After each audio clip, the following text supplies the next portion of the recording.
down by the riverside. Carry them no more. I say to carry them no more. Carry them no more. The Ground Report with Andy Williams and Lennox Smith.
And you're listening to the Ground Report on Talk City. Keep it locked.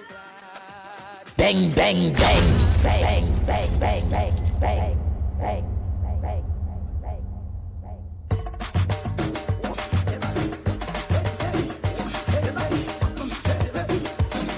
oh boy, oh boy, oh boy, oh boy, oh boy. Move, Satan, move. Now don't say taking all them little move, Satan. Nice back test tunes. Well, all you see and Reverend Bishop Lennox Smith earlier. Yes, he'll be doing the you'll be the master of ceremonies. Today, spiritual Baptist holiday up there with Archbishop Baba Burke, all of them. What's going to happen today? Let me before I do that, let me say a pleasant good morning to Nigel Snipes. Director, pleasant good morning to you. Pleasant good morning to you, Andy. Pleasant good morning, Trinidad and Tobago. And pleasant good morning to our spiritual Baptist brothers and sisters in the faith. Are they watching Lennox boy? And look me now. Me know back there, I in jacket and shirt, yes. Where the hell is this? Look at this man. Well, today we can't talk about Obi at all. Where the hell is this? What's the preparations today, Lennox Smith, when it coming to this spiritual Baptist holiday that was awarded to the people of Trinidad and Tobago through the Basdio Pande UNC administration? Today is celebration. Where is the celebration? How things are? What is the preparation? What is your expectation? With the Honorable Prime Minister of the Republic of Trinidad and Tobago visiting you all up there at what? I'm going to say the Mecca? Tell me. Good morning, Lennox Smith. Yes, indeed. Good morning to you as well, my friend, of course, and good morning to all and sundry, east, west, north, central, in Trinidad, our friends in Tobago, and wherever you are, streaming on the World Wide Web. A pleasant good day to you. Yes, this is Spiritual Shouter Baptist Liberation Day 2026. Yes, indeed. And, of course, celebrations are taking place all over the country. Because many people may not be aware, but people celebrate in their respective, let's say, genre. If it was music, but it's not music, it's spiritual, is religion. So therefore, I have to say that with their various dogma and their various precepts, varying a little bit, but of course all centered on one major entity, which of course is the Almighty. And even though in the case of the Orishas, they have different deities, but nothing different to the Hindus. So it is about celebration, it's about spirituality, it's about introspection, it is about advancement, it is about disseminating information that will dispel any kind of notion that, of course, the spiritual Shouter Baptist community is entity and part and parcel of the socio-economic, psycho-cultural, and spiritual fabric of cosmopolitan Trinidad and Tobago. That being as it may, in all specificity, let me say that today marks the 75th anniversary of the repeal, back, of course, in 1951, of the Shouter Baptist Prohibition Ordinance. As you may be aware, that in 1917, the ordinance was made law, proclaimed and made law in Trinidad and Tobago, that prevented the Shouter Baptist community from practicing their faith as every other denominational entity would have. And therefore, that level of what I consider to be bigotry, that level of discrimination, was eventually realized in terms of the conduct of the colonial authorities at the time. And therefore, the repealing of that dastard, evil, diabolical, what I consider to be anti-religious and free to practice measure was, of course, disbanded or repealed in 1951. And I want to take and make recognition to several persons that would have contributed to that repeal, including, of course, Uriah Buzz Butler. Yes, he was around at the time. No, Eric William was not around at the time. He came on the scene around 1954 and 56 thereabout. But certainly these incidents predated his presence in Trinidad and Tobago. Was Butler a Baptist? Yes, he was. He was a Baptist, and he made his contribution in the legislature to when the repeal came up for debate, as well as Ashford Sinanan, and we also, well, he in fact moved the motion in the assembly, and then also we had a very significant Indian gentleman. I'll get his name just now, but it's very, very famous. I don't know why it has slipped me, but certainly all of them played a significant part in, of course, getting this thing. Elton Griffith, of course, was the advocate, the central advocate for that, particularly after the First World War and before the Second World War. Well, yes, I should say, before the end of this, and after the Second World War. Yeah. I'm feeling complete. I have to organize and go to my vehicle. We can park up by the studios of Real Media and put on something like resemble kind of Baptist something, man. Yeah, I'm feeling out of place. Watch at you. Blue and yellow, this, that and thing, and look at me. Well, Trinidadians are suckers for occasion, and I would have expected nothing different from you in particular. Well, you go ahead. In regard to the task that we have before us, so to disseminate information. So go ahead and make your transformation. Put on the appropriate apparel, so to speak. Whilst, of course, I gave a big background as to the history of the spiritual Shouter Baptist. I want people to know that the lands that would have been given in Balmain, Couva, the Council of Elders, Spiritual Shouter Baptist of Trinidad and Tobago, which is headed by Archbishop Barbara Grayburg, was not a part of that. And you would have, if you don't know or if you may not be aware, it is consistent with the fact that different arms of the spiritual Shouter community, they worship differently Some of them have certain fundamental precepts. For example, the Council of Elders Spiritual Shouter Baptists, they appoint and anoint archbishops. Others don't do it because that is exclusively for men, and therefore you will understand that there is a difference. And I had the privilege of course, being part of a delegation with Archbishop Randu, the late, as well as Archbishop Barbara Gray Burke, who is current and present with us, when an offer was being made by the PNM administration under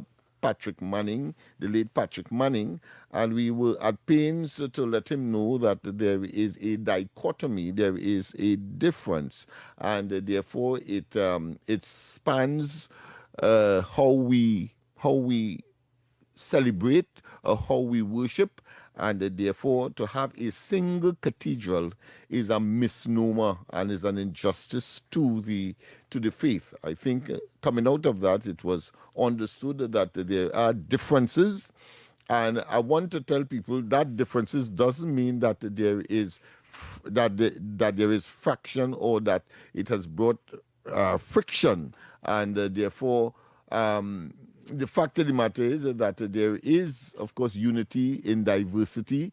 The fact is as well that all are Baptists, but you have the Shouter Baptists. They were God people. And you have, of course... They were unique to him. He gave them specific... Yeah, I was saying something interrupting. And you also have, of course, those who are not of the Shouter ilk, if you want to call it that, and therefore therein lies the differences. So what is common to all, however, is those very important stages of the advancement, because whatever Baptist you would have been subjected to that ordinance of 1917, and then, of course, the repealing of it in 1951. You would have been, of course, the beneficiary of that, as indeed the handing of lands and the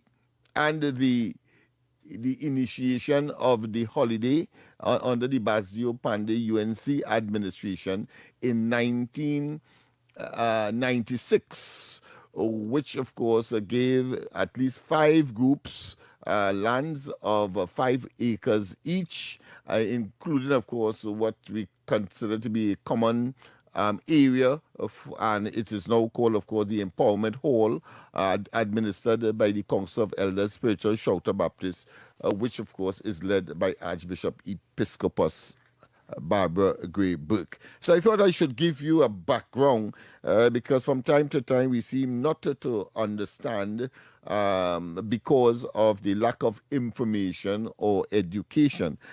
We had, of course, Bishop Nichols here last week that gave us, of course, a perspective as to one aspect of the Spiritual Shouter Baptist evolution in Trinidad and Tobago. What is common also is the fact that it is considered to be the Mecca. In other words, no other country in the world would have had evolution of the Baptist community as we have.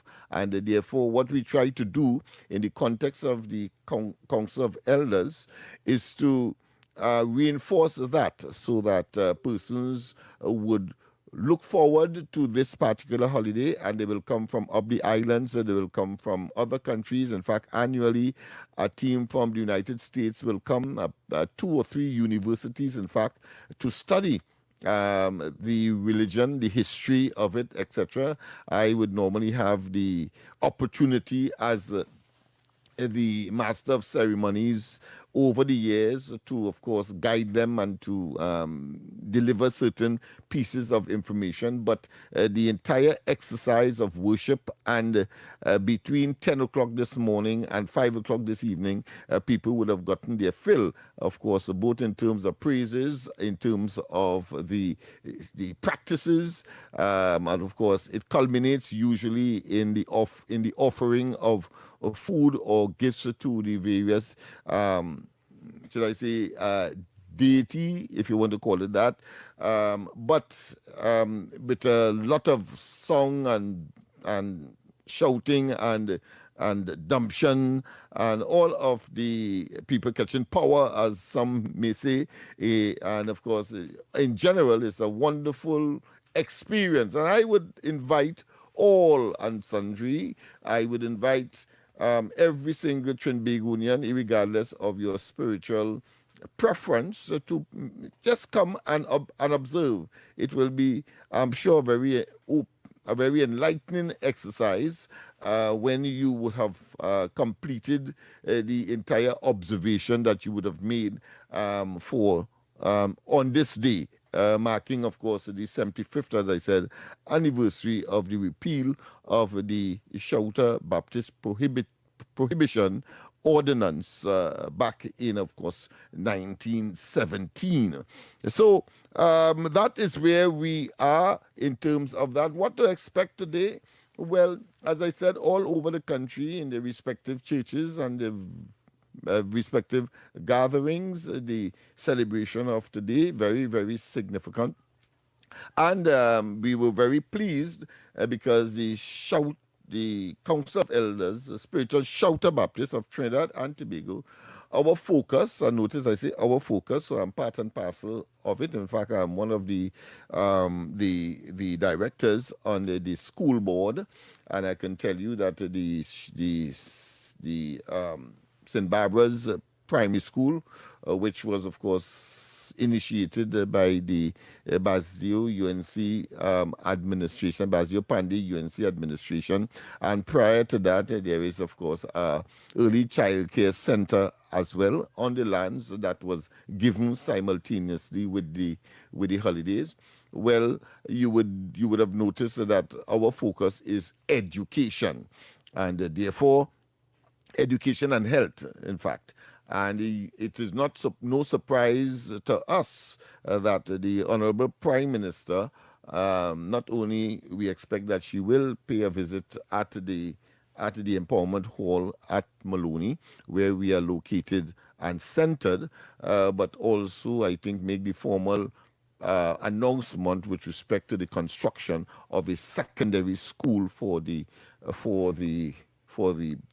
Spiritual Shouter Baptist community. She did make that statement in the parliament. I noticed that the opposition, however, attempted to try to water down the statement that would have accompanied that pronouncement. And I want to say that while we ought not on this day to get involved in any politics, but the reality is that the PNM would have had since 1956 an opportunity to come out of the box first in terms of recognizing the Baptist community in its various forms, as I've indicated earlier. They had that opportunity but did not, and therefore the only significant, should I say, overture that would have been made long after the UNC under Basdio Pandey would have recognized the fraternity was in 2020, when, of course, a $20 million initiative was offered for administration and a cathedral again.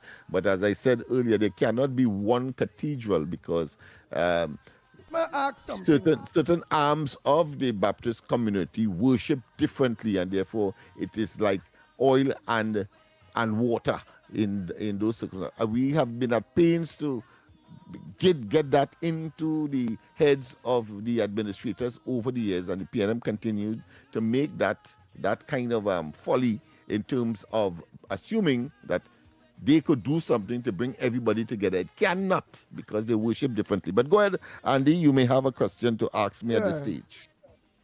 Why most Baptists supports the PNM when PNM have been a bad representative for the Baptist community, but yet still the Baptist community supports the PNM party? And besides that, why are they so broken, as in poor, compared to all the rest of religions? Why Ole cannot come together, either or, besides just saying that different ways to worship and different, because everybody who had a different ways to worship come together, you know. They come together, all right. The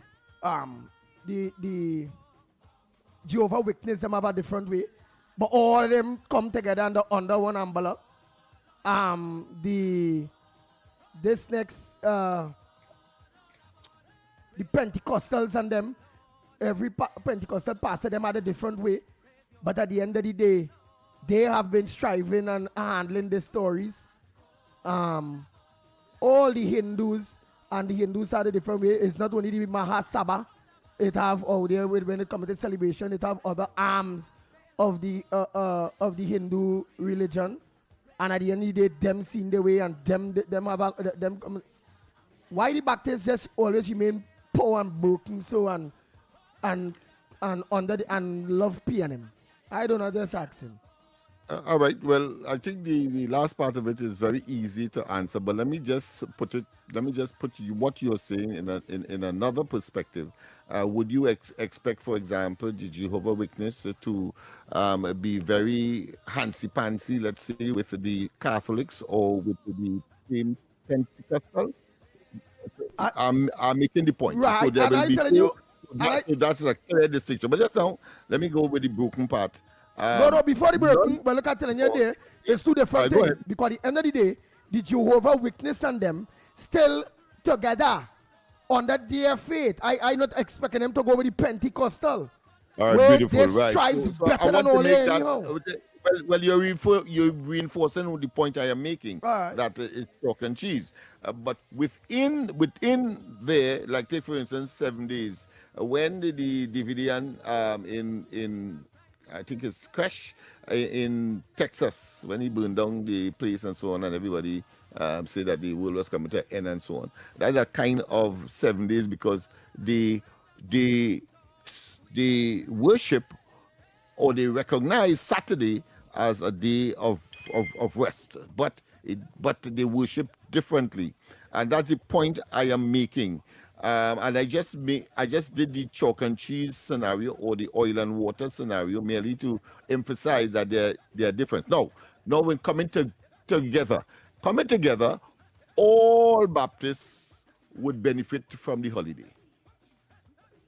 That's an area of unity. All Baptists. However, each one of them, depending on their force and their support and their followings and their ideology and their doctrine and their way of worshiping, will go in their respective corners, if you want to call it that. Well, they're not respected, you know. Baptists not respected, you know. I'm telling you, you know. Listen.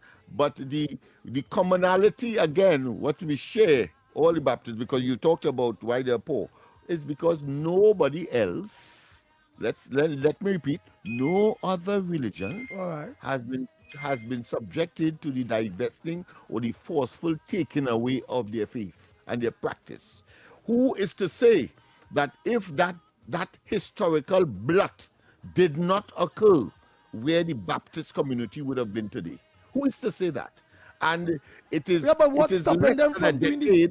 All right, but what's stopping them from doing the same thing? Look, for instance, Azad Khan saying here, good morning. So each of them want 20 million. Each of them want 20 million, right? Baptists always begging. They want 20 million. Each of them want 20 million, right? All right. But look, he's and Ole broken, right? Baptists broken. They're broken. All. 1 minute. When PNM in power, there is deal with the Baptists and them Maloney side. When UNC in power, there is deal with Archbishop Baba Book. That's how it is go. And look, kind of saying here, we Muslims bought another piece of property last 3 weeks ago on our own. Yesterday host another community Eid celebration with our own money. Well, if you allow me to finish, maybe you'll get an appreciation as to. So Ole will never have money to do nothing? As to why? Because you asked the question why. Go ahead. and I want to say as well, whether it's for Eid, whether is before Diwali, there is a measure of I wouldn't say dependence, but certainly acceptance and expectations that the state will make an intervention. So let's not waste time with that. So it have the Muslims just ask some money to them. The Baptist community, of course, for the celebration. So all. So weren't you aware of the statement made by the Minister of Culture that I think about 14 or so entities of a Muslim nature, checks were distributed to them? Yeah. So that happened. So let us not waste time. I want to acknowledge, however, but then they're still rich. They have business. They have schools. They have everything. Only have one school, which is Archbishop. So I'm coming there. Coming there. So I just told you the major impediment. None of them had that. And then, of course, because we came out of the box last, so to speak, and very, very recently, 1996 is very, very recent for any religious entity. That was not lost to the Hindus or the Muslims or the any other faith, including, of course, the Catholics and so on. So we have some catching up to do. We have some roads to cover. But certainly, when one looks at the fact that there were two schools, there is, of course, the secondary school to come. There is, of course, the whole question of a hospice that we are looking at, and that is in the context of this particular group called the Council of Elders, Spiritual Shelter of Trinidad and Tobago. Of course, you have the other group to which I think Bishop Nichols belongs to, that recently got 20, well, the total in two tranches, $20 million, and they have the administrative center. From who? They get $20 million from who? From the PNM, 2020, well, we had promised 20 million. They got 10 million, and then before his very ephemeral or temporary stint as Prime Minister, the then minister in 2025, Prime Minister then, Stuart Young, gave them the other 10 million. Yes. Right, okay. So yeah, but yeah, so that said they again, the PNM again, back watch me. So that said they, I just asking. So that said they them the PNM back this because them get through, right? And Archbishop Baba Burke and all is the UNC back this. So I let her wait to now to try to get through from the UNC now, because that is what that is how divided all the back this is. Yeah. Yeah, so from the outside, person looking in certainly will draw that conclusion. And why not? Because it is clear that the gravitation to some political entity that may be governing the country at a particular point in time, and depending on who is in office, you get the benefit. We have not yet been able to reach the stage where, of course, whether who in government benefits will be derived handsomely and fairly and so on, because I could tell you that we were contemplating taking the government to court, the PNM government to court, with respect, of course, to the embarrassing, should I say, grant that would have been given during the course of the PNM's reign between 2015 to recently. Yeah, we were that. Even though still alive, a major player that caused the holiday and advocated for the holiday is part and parcel of the Council of Elders, Spiritual Shelter, still alive, but she was, well, that entity was subjected to the greatest degree of humiliation as far as I'm concerned, simply because the other grouping may find favor with the then administration, and we're getting 300 and 400, 500 times that of what the Council of because the other grouping is PNM. Yeah. The other grouping is deemed PNM. And not only that. Andy, I accept that. All right, well, let me ask the next question again.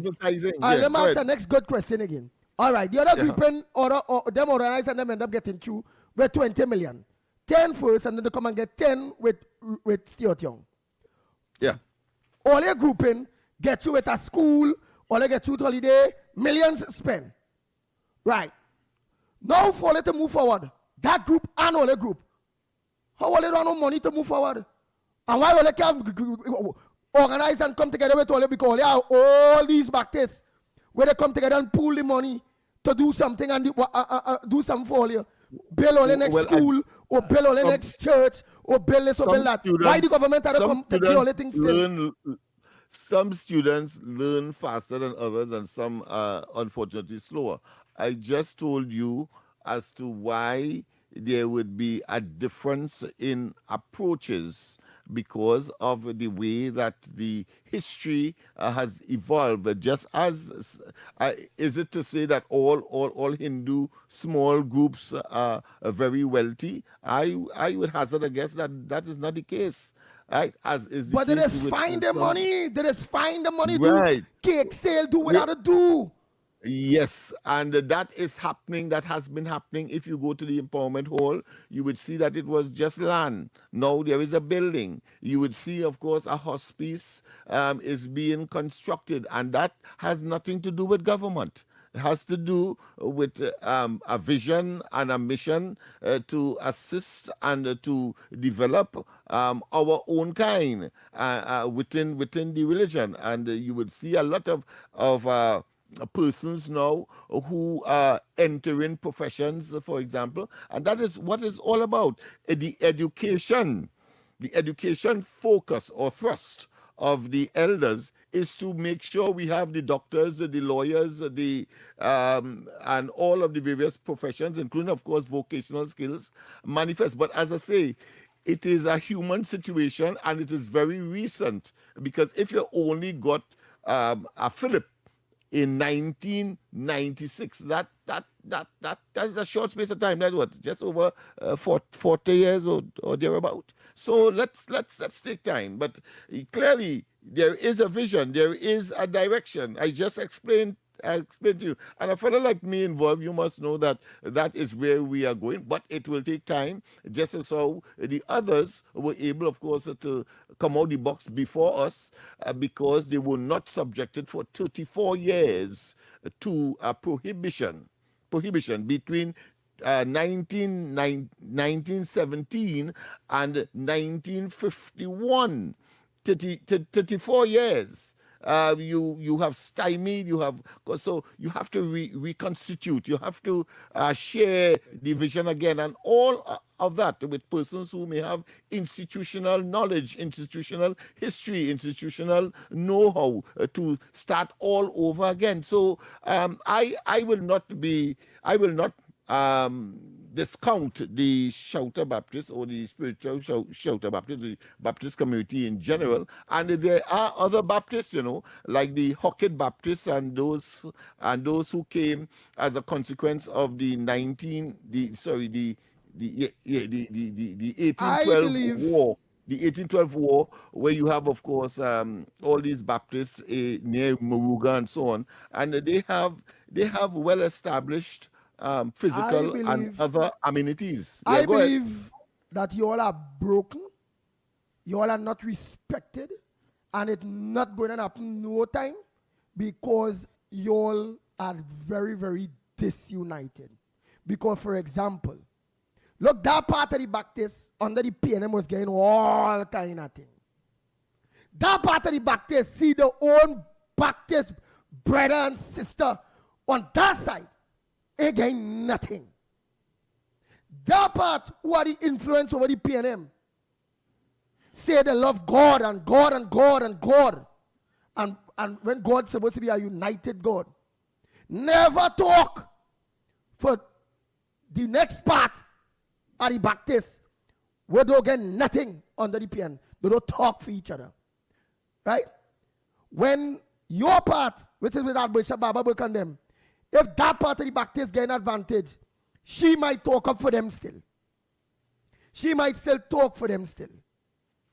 But all in all, that is how, from the outside, Lennox Smith, everybody in Trinidad and Tobago, they see it. Whether it's different, well, it's a best kept secret. Because all we see from the outside looking in is a Baptist faith, a Baptist people that say it have over 100 and something thousand Baptists, 200,000 Baptists, and all kind of spring up of this group and that group and that group and that group and that group, but they're real disunited.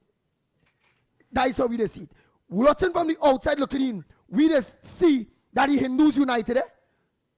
Whether they're not, it comes across like that. Muslims too. It comes across like that. Jehovah's Witness and all, this come across united too. Pentecostals, 7 Days Adventists, all of them just come across when you're from the outside looking in. This come across very united looking. The only religion that I tell you that from the outside, because I'm not a Baptist, looking in, look very disunited, and you can see that they fight each other. None can tell where none were going. And like everybody, ambitions, so ambitious that it's destroying that whole faith. It's the Baptist faith. I disagree with you. I don't share that view. I think that there is a process of evolution. You are going to have, as I'm sure now, because it is not uncommon or is not known to the population that one element of, let's say, the Hindu community may be up in arms with another element. It may not be in so public or so conspicuous as is the case of the Baptist community. But I want to say, however, that, and I'm not making any excuse, I understand how things evolve. And eventually when all the sides reach the stage where they would have been able to say, listen, let's have a joint project in treating with a particular matter, whatever it is, a university probably, and everybody in a strong position, financial position, to say, look, I will make this contribution and so on. And then, of course, you begin the process of uniting from that perspective. But in terms of the actualization or the practice, clearly, it will never work, as is the case with the other religions. But I agree with you that they have come out of the box before us. They way advanced, but there are impediments and extenuating circumstances that would have been very, very caused by all and yourself. Conspicuous why it is that the state of affairs is as what it is today. Nice. So what we're going to do? We're going to organize and take a break, invite everyone on this Baptist holiday. They heard the conversation. I would like to know what's their thoughts. Do they agree with what it is? Because again, from the outside looking in, at the end of the day, whether the Hindus or the Muslims or whoever have problems with each other, I don't see it. I don't know. Unless I'm in it. From the outside looking in, it don't look so. But with the Baptist faith, it's totally obvious. And Foster Cummins supposed to be a Baptist too. Look at that. Yeah. Good. So is the claim. Take for instance, Annie. It's only in recent times the Baptists had representation on the IRO, the Interreligious Organizations of Trinidad and Tobago, only recently, and of course I think Archbishop Burke would have been the first maybe to chair that national entity. So it's early days yet. I am convinced that at the end of the day, with vision, with perseverance, things are going to eventually work out for the Baptist community in general. Right, but here it is, and Beulah is correct. Lennox, the Hindus, the Muslims, the Pentecostals, the 7 Days Adventists, all of them just help the people. Baptist people don't help the people. So what do you think that school is all about? Well, I never see that. What do you think those institutions are all about? That you cannot see it? No, I think, let me be frank here. I think that is the elephant in the room. People have a perception of the Baptist community, and that conditions or colors or stains or make them myopic as to the objective issues that are before them and cannot make a conclusion.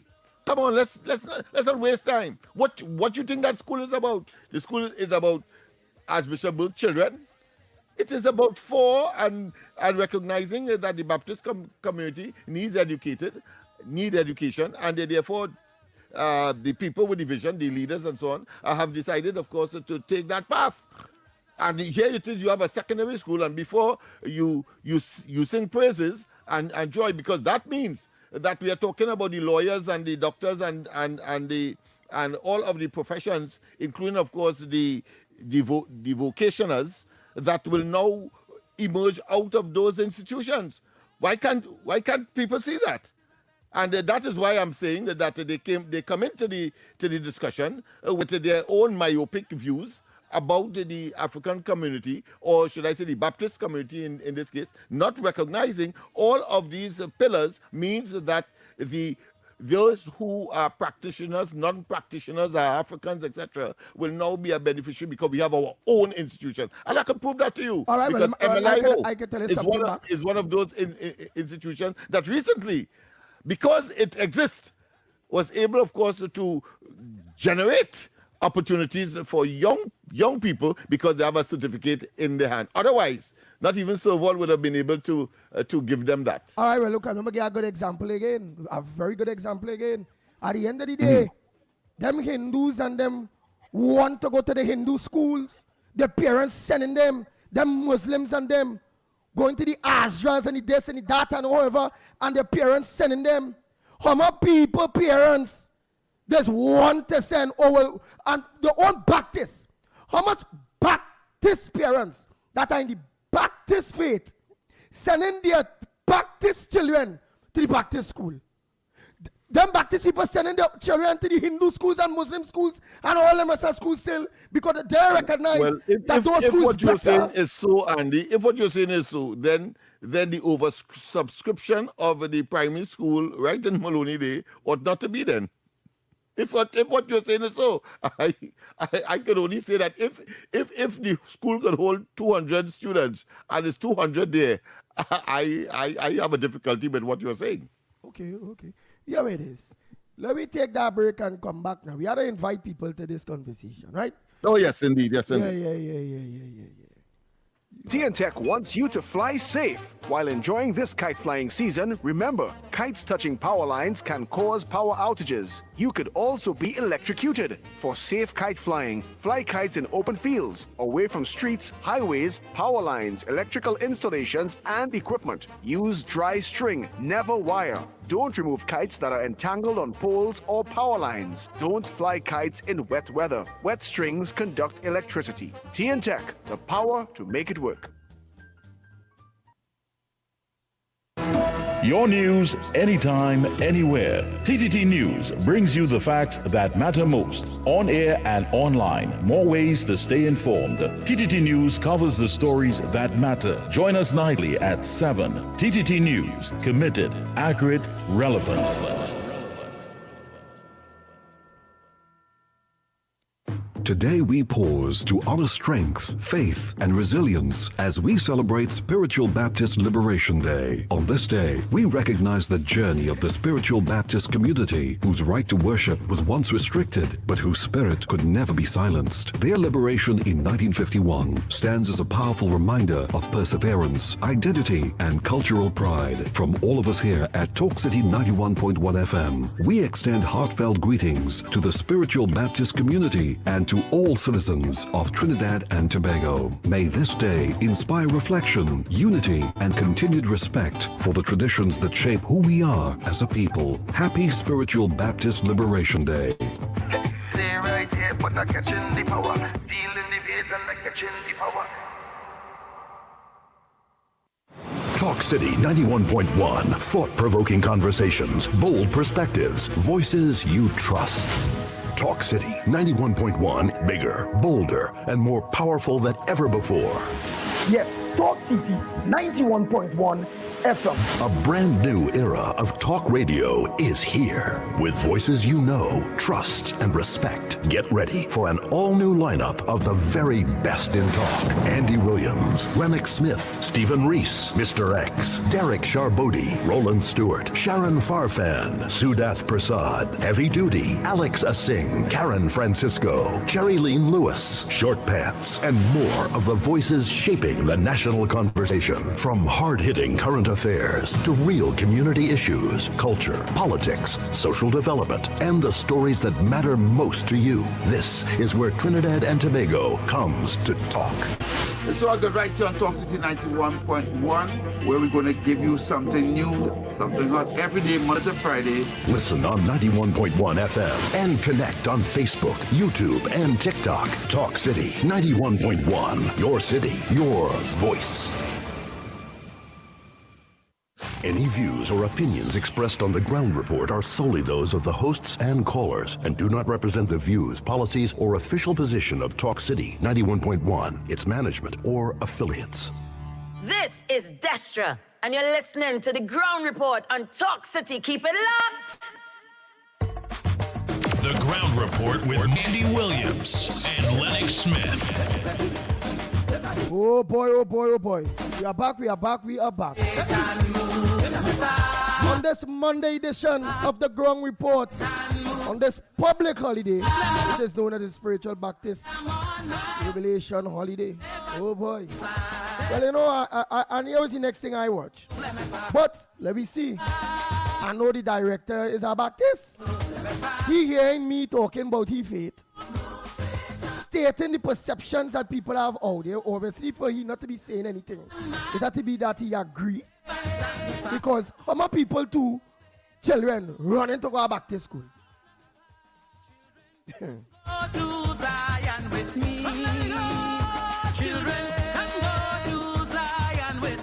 it had some points where we were hearing too that the government wasn't paying teachers on time and various little, and somehow, let me take this call before that 7 o'clock news.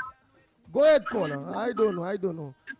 Good morning and happy Baptist holiday today to you, my brother. What's your contribution this morning on the Ground Report?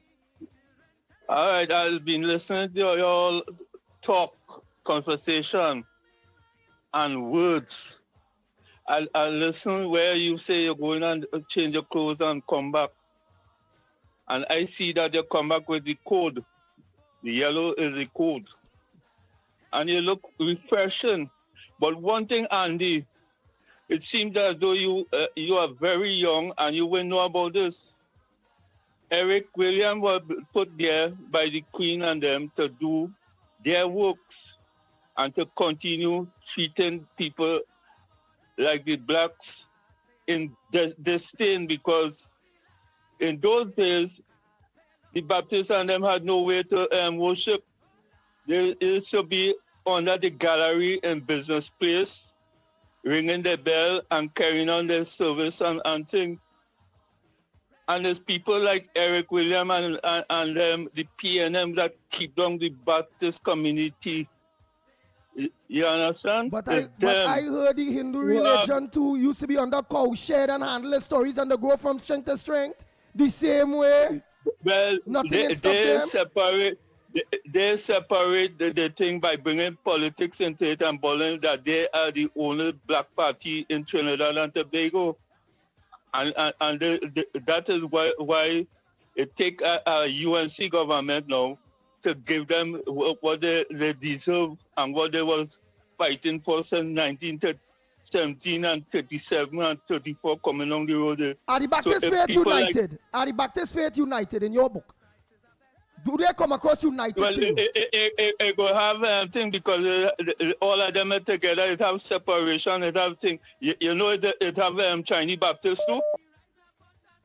Chinese Baptists, they have a church in Europe. You understand? Where's Chinese Baptist people? Yes, they have Chinese Baptists. I Stuart Young could be one too because yes, he had no $10 million. Oh God, oh. But, I saw that Lennox Chinese. I saw that Chinese Baptist church or group. I saw them broken. I saw their money. Man, it's 7 o'clock. Let me go for that 7 o'clock news and come back. My friend, I'll meet you up there about 10, 15, 20. 9:15 because I have to reach up there for 10 o'clock. So I'll meet you at the place that we agreed for about 9:15. Right? So I'll leave here one time. All right, brother. Yeah. Okay, Let's go for that news, man. That's very important. And then we will come back, man. Yeah. Say that Chinese Baptists, but I show them Chinese Baptists have the United and they ain't broken. That group of money. Yeah, but they are Baptists, and you are advocating that everybody should come together. And I'm saying that here it is you reinforcing what I just said. You have fundamental Baptists, you have hockey Baptists, you have, of course, those that settled after the war. Let's go for the news. Well, number 3 and Claude Noel Highway well have been fully repaired with all works completed. WASA says its operations team has been working tirelessly since Sunday morning to complete repairs and restore service in the shortest possible time. The authority adds that work at Bloody Bay Well number 1 is nearing completion and it is awaiting water quality test results from the Bloody Bay tank before the system can be safely returned to full service. Meanwhile, an investigation is ongoing into the vandalism of 4 WASA wells on the island. This was confirmed by Chief Secretary in the Tobago House of Assembly, Farley Augustine, during a media conference yesterday. He noted that additional security measures are being implemented at critical water infrastructure sites. In some other news, re-elected president of the Trinidad and Tobago Scrap Iron Dealers Association, Alan Ferguson, says several changes are coming for the association. He made the statements during its annual general meeting on Saturday. Among the changes is the name of the association to the Trinidad and Tobago Metal Recyclers Association. Mr. Ferguson told his members that the aim is to start recycling paper, plastics, old tires, fabrics and oil, food and other items. In some news of sport now, the Trinidad and Tobago senior men's national team is currently seeking to bounce back as they face Gabon in their second match of the FIFA series today. TNT is aiming to rebound from their 4-1 defeat to Venezuela in the opening fixture. Gabon is also entered the contest seeking improvement after a 3-1 loss to hosts Uzbekistan. Interim head coach Derek King said the team has taken valuable lessons from their first outing, adding that there were some very good moments, especially in the first 60 minutes when they were organized, disciplined, and showed real bravery in their play. Taking a look at today's weather forecast for the period today until tonight, Trinidad and Tobago will experience a generally fair morning. However, a few brief showers are expected from late morning into early afternoon, with a low chance for a moderate to heavy shower developing mainly near hilly areas or southwest Trinidad. Seas are moderate with waves up to 1.5 meters in open water and less than 1 meter in sheltered areas. The current temperature is 25 degrees Celsius. And that was your TTT News Update. I am Ria Rupchansing. Do have a good morning and a happy Shouter Baptist Spiritual Liberation Day. That was TTT News on Talk City 91.1 FM. Your stories, your communities, your country. TTT News is everywhere, on the ground, across Trinidad and Tobago, and on every smart device. TTT News, nightly at 7. TTT News, committed, accurate, relevant.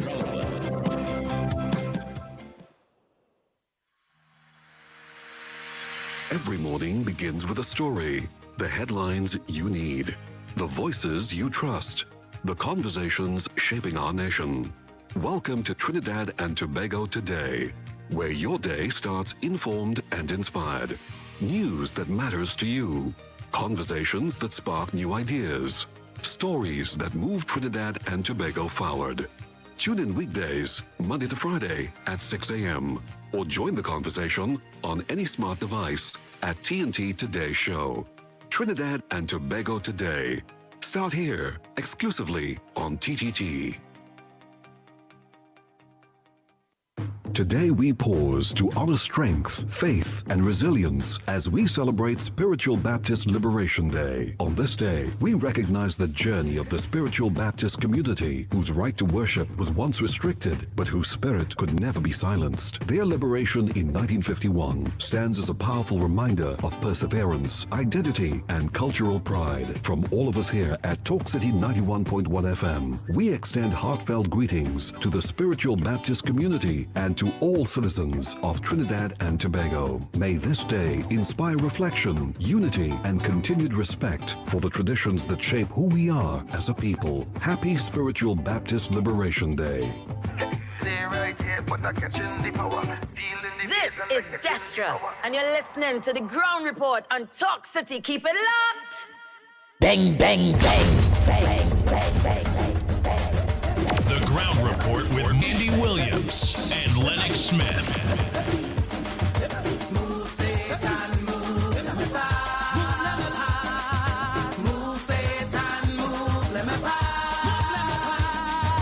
We are back, we are back, we are back. Time check, it's about 6 minutes past the hour. 6 minutes past 7. And you're listening to the Ground Report. So what we're going to do is just take some calls. Hello? Before we go into some other burning topics here. Morning, caller. Where are you calling from? What's your contribution on the Ground Report? Morning, Andy. Morning, Andy. Morning. How are you doing? Happy Baptist. Happy Baptist Day. Yeah. And I'll let her. Hey, Andy, when I grew up, I went to those South Baptists. I was a little boy, 4 or 5 years old. I used to go to those South Baptists. There was a family people that I used to go to, man. Oh, I love it, man. I love the South Baptists. I was a little young boy, 5, 6 years old. But anyhow, we don't have South Baptists here, but we have the Baptist Church. My wife is Catholic, and I'm a Hindu. And I went to the Catholic Church a couple of times, and I hated it because they are very prejudiced. So I stopped going and I started to go to the Baptist Church. But I enjoy the Baptist Church. I really do enjoy the Baptist singing, and oh man, we love it. Me, my son, and my wife, we love the Baptist Church. But one of the biggest Baptist churches where I live by in Orlando, the huge, big Baptist church where Bill Clinton and them come and go to. Bill Clinton is a Baptist. He goes to the Baptist church all the time. Who is that? Who? Bill Clinton. Bill Clinton. He's a Baptist? Yeah, President Bill Clinton. He goes to the Baptist church all the time. That man is when he can come. That's not. Let me tell you something. In my time living in America, the best president I ever see is Bill Clinton. True or facts, the best I ever see is Bill Clinton. And he's the oldest man in this is my time living in America. Balance the budget. Balance the budget, put money in the treasury plus. And after that, president come after him, all went down. $33 trillion in debt right now. But that's the best man. I love, as I said, I love the Baptists, but we don't have South Baptists here. We just have all Baptists. And all the Baptists and them out there well united. That's good. Boy, I'm going to tell you something. When you go to the Baptist church, my brother, it's full. What about the Baptists in Trinidad? So what happened to the Baptists? I don't know. I don't know much about it. But my wife used to go to the regular Baptist speaker in Trinidad. She used to go with her neighbor was a Baptist preacher, so she used to go to the church. But I've been to a couple of shoulder Baptists. But I never really go because you're growing up in Trinidad, you need to go to Hindi thing, But I went to a couple of shoulder Baptists when I was growing up. But I went to the mosque, I went to, temple, I went to everything. I've been to almost everything except the Baptist church. But I went to the Shelter Baptist when I was with them. But I don't know why they don't unite. Because up here they are huge, bro. They are huge. I'm telling you, this is the massive church. The Orlando Baptist Church. And everybody group out. And everybody group out, dressed like how in Trinidad, but yet still they seen the way away there. Compared to here. No, they don't group out everybody together. They unite, man. And Baptist church, they unite.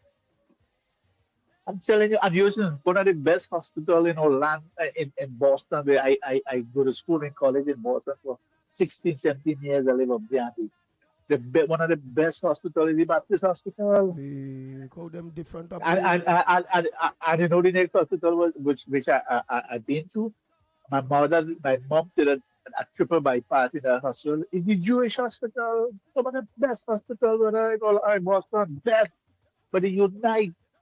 I don't know why people just fight down religion in the world, man. I hate when people fight about people's religion. Everybody should love each other religion. Listen, some of my best friends are black people, Muslim. My best friend right now here is a Muslim. He don't worry about religion. He'll come and here invite me for Eid. He say, I don't celebrate Eid. I said, oh dear, we are getting someone from here. But Adi, they are together. And we should be together. Forget religion, man. Religion is only man-made. My dad told me that. Forget religion. Just be yourself and enjoy yourself and you'll be all right. Later, Andy. All right. We have some more calls. So let me just get them there quick.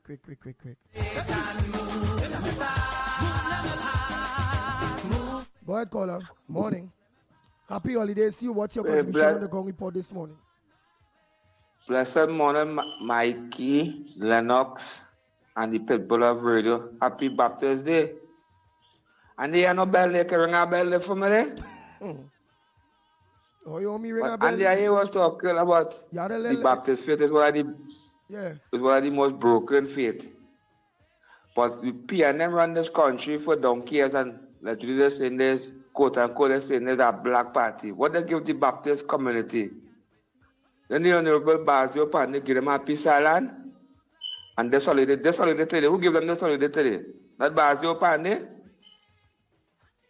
Yeah. And the Honorable Prime Minister give them a peace island with Baba Bukala School, some men are remark on that side of the and she legend to give them a peace island to build a high school.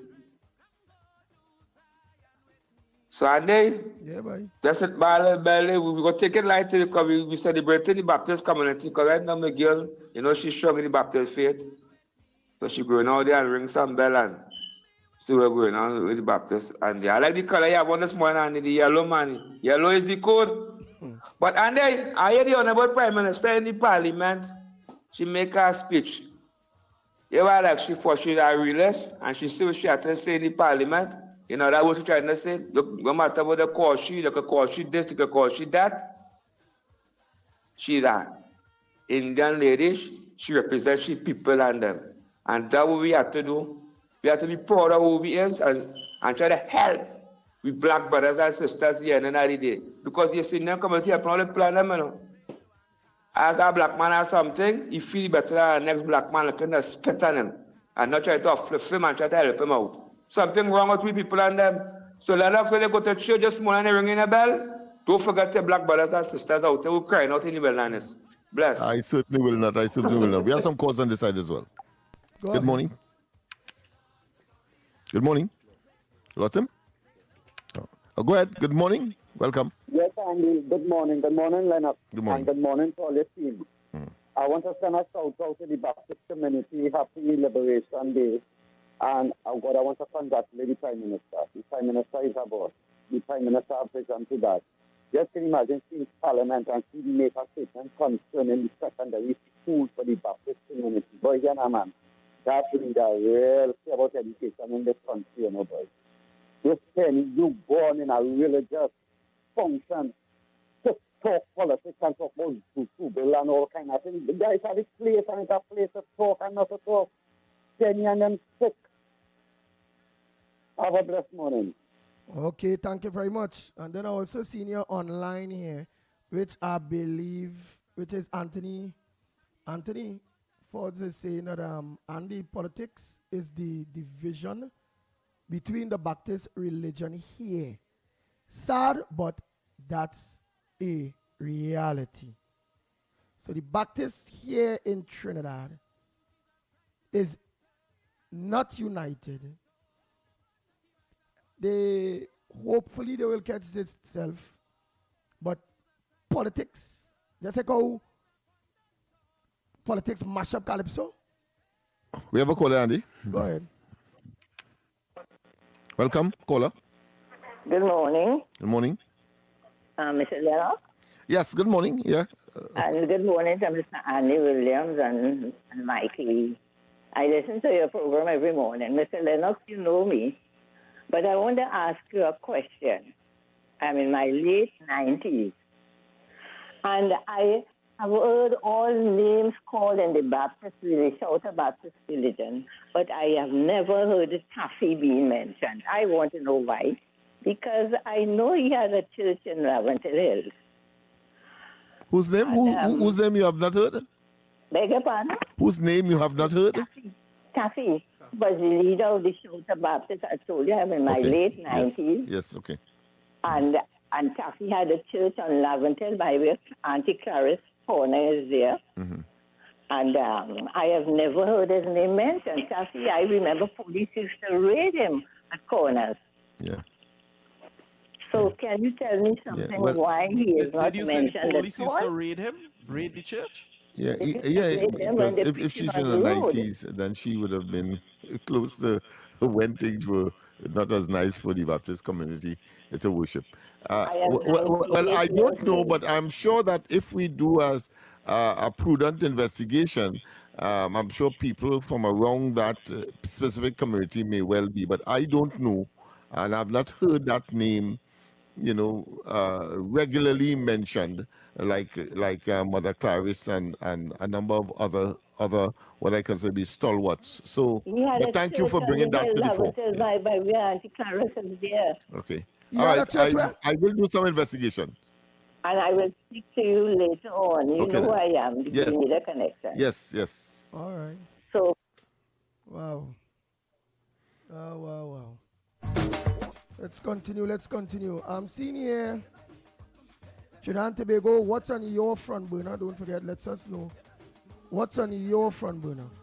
What's about to make news that you believe not making news? Right? I saw here on this front burner, on this here, I'm going to give all it there. All right, let me make sure I give all it. Very interesting. Right, look at here. So very, very,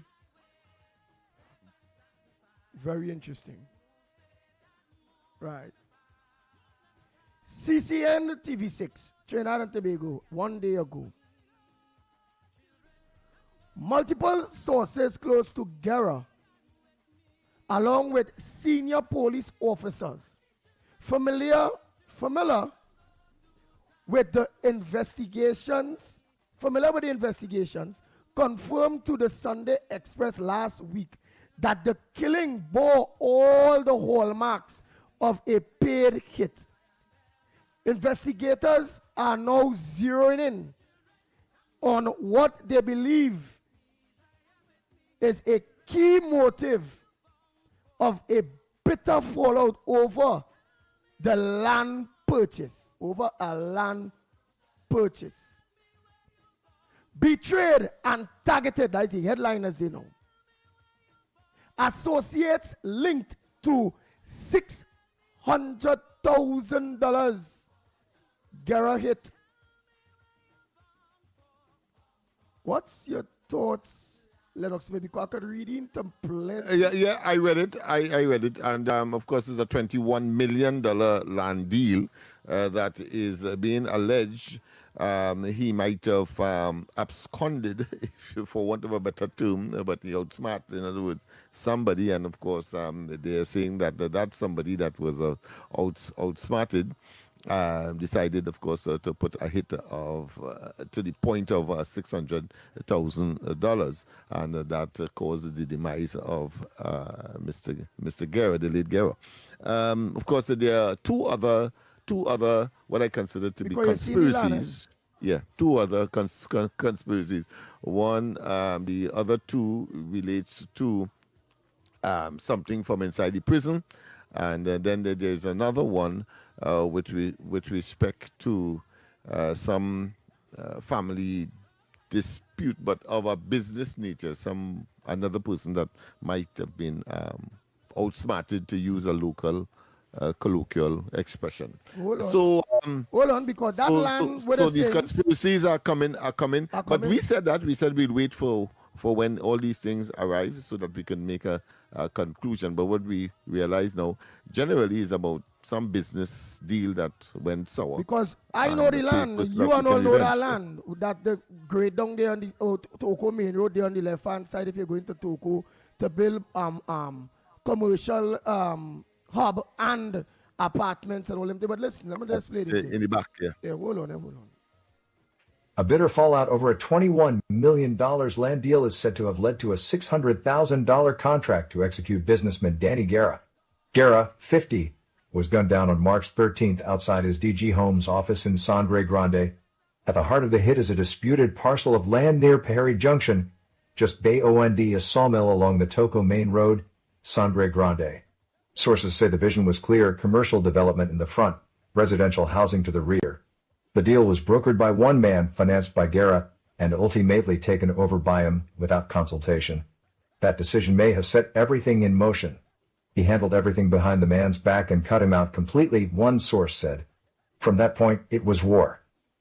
Multiple sources close to Guerra, along with senior police officials familiar with the investigation, confirmed to the Sunday Express last week that the killing bore all the hallmarks of a paid hit.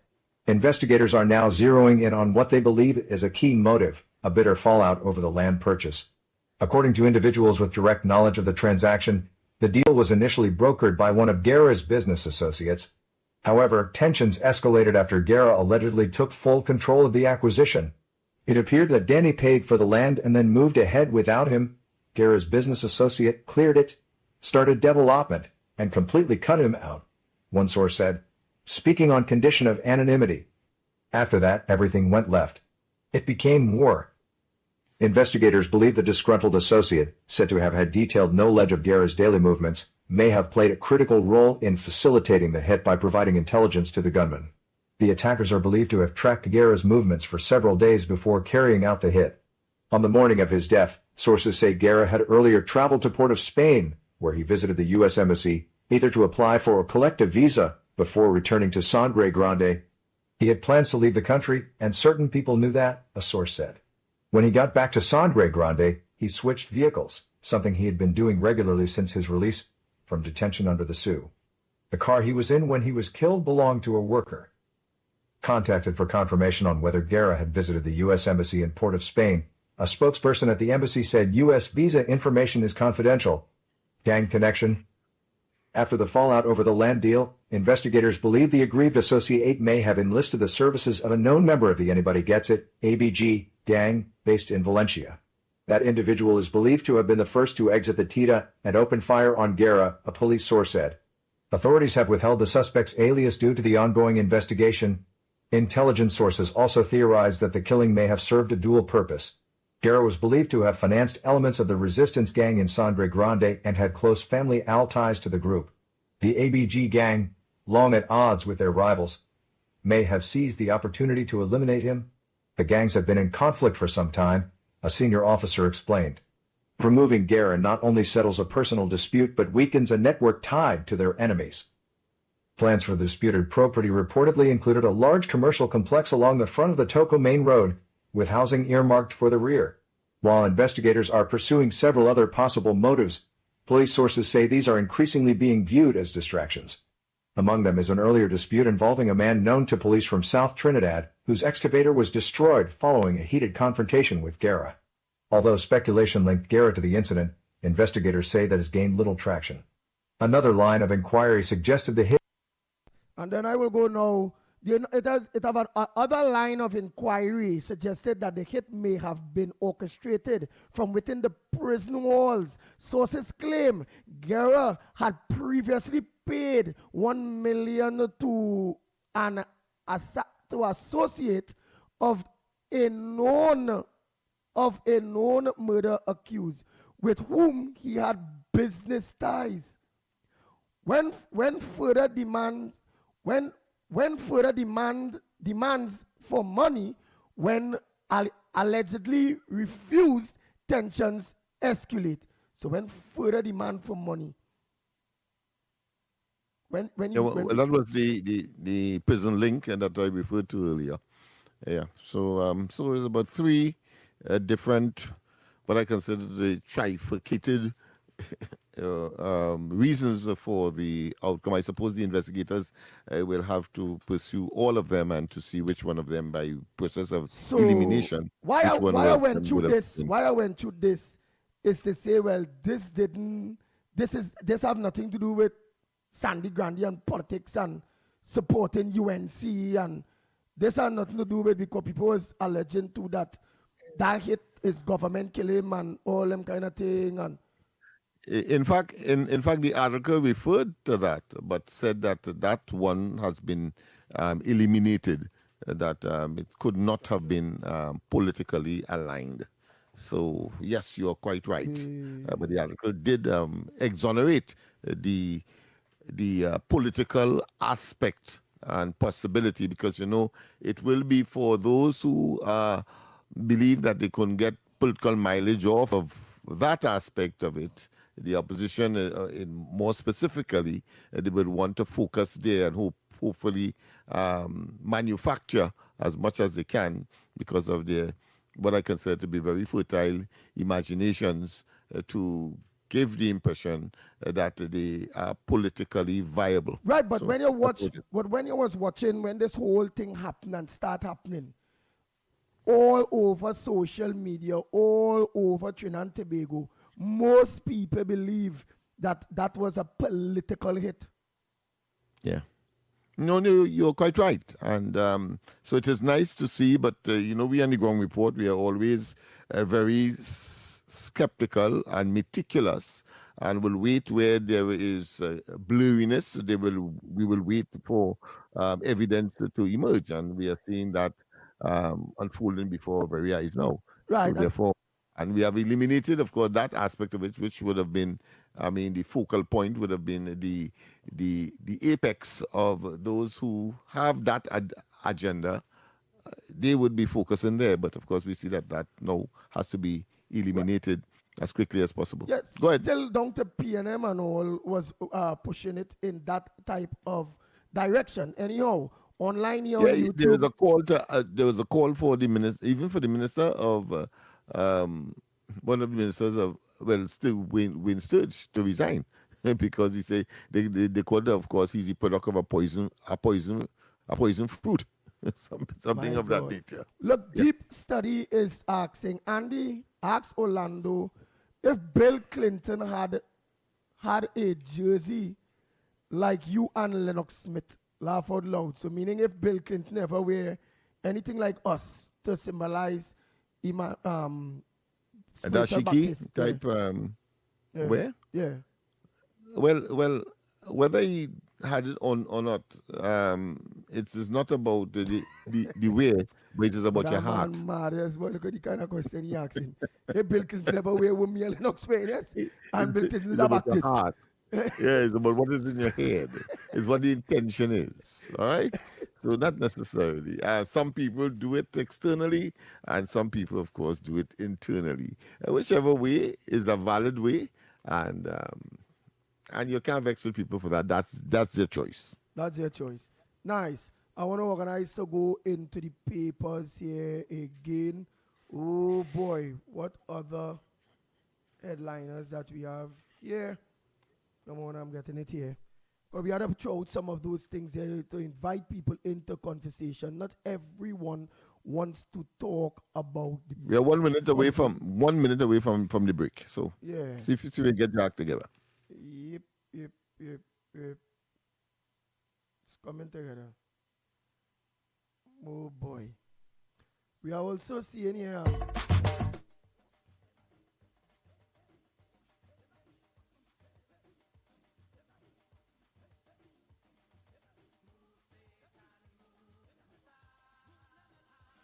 Okay then.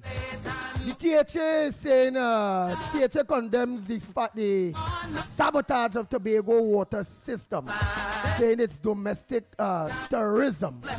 What says the one that Lennox Smith? Did you organize and read up on that? Yeah, I did. Of course, the chief secretary is claiming that it is domestic terrorism. Yes, of course.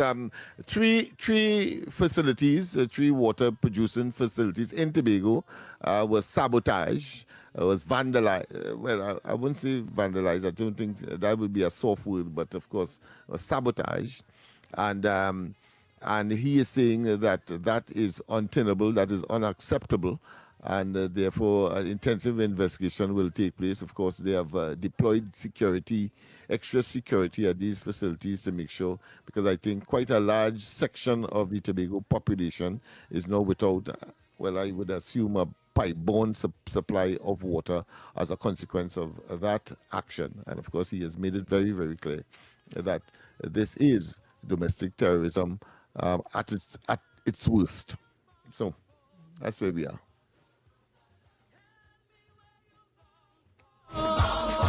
Oh boy.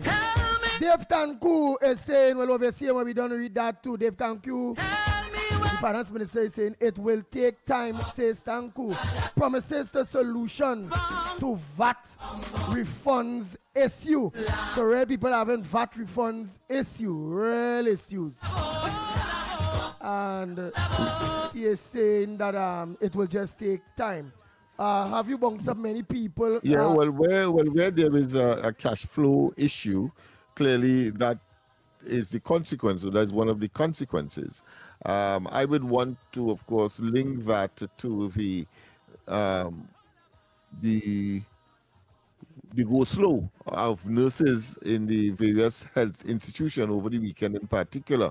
I think it's very, very unfortunate. As you know, they are considered to be essential, part of the essential service, and they therefore ought not to engage in what is considered to be labor dispute over money. But in this case, is about overtime and the reduction from $70 an hour to $60 an hour, and less in a system called pooling, where nurses work overtime, and therefore that is triggered when they work beyond the maybe 8 hours, as the case may be.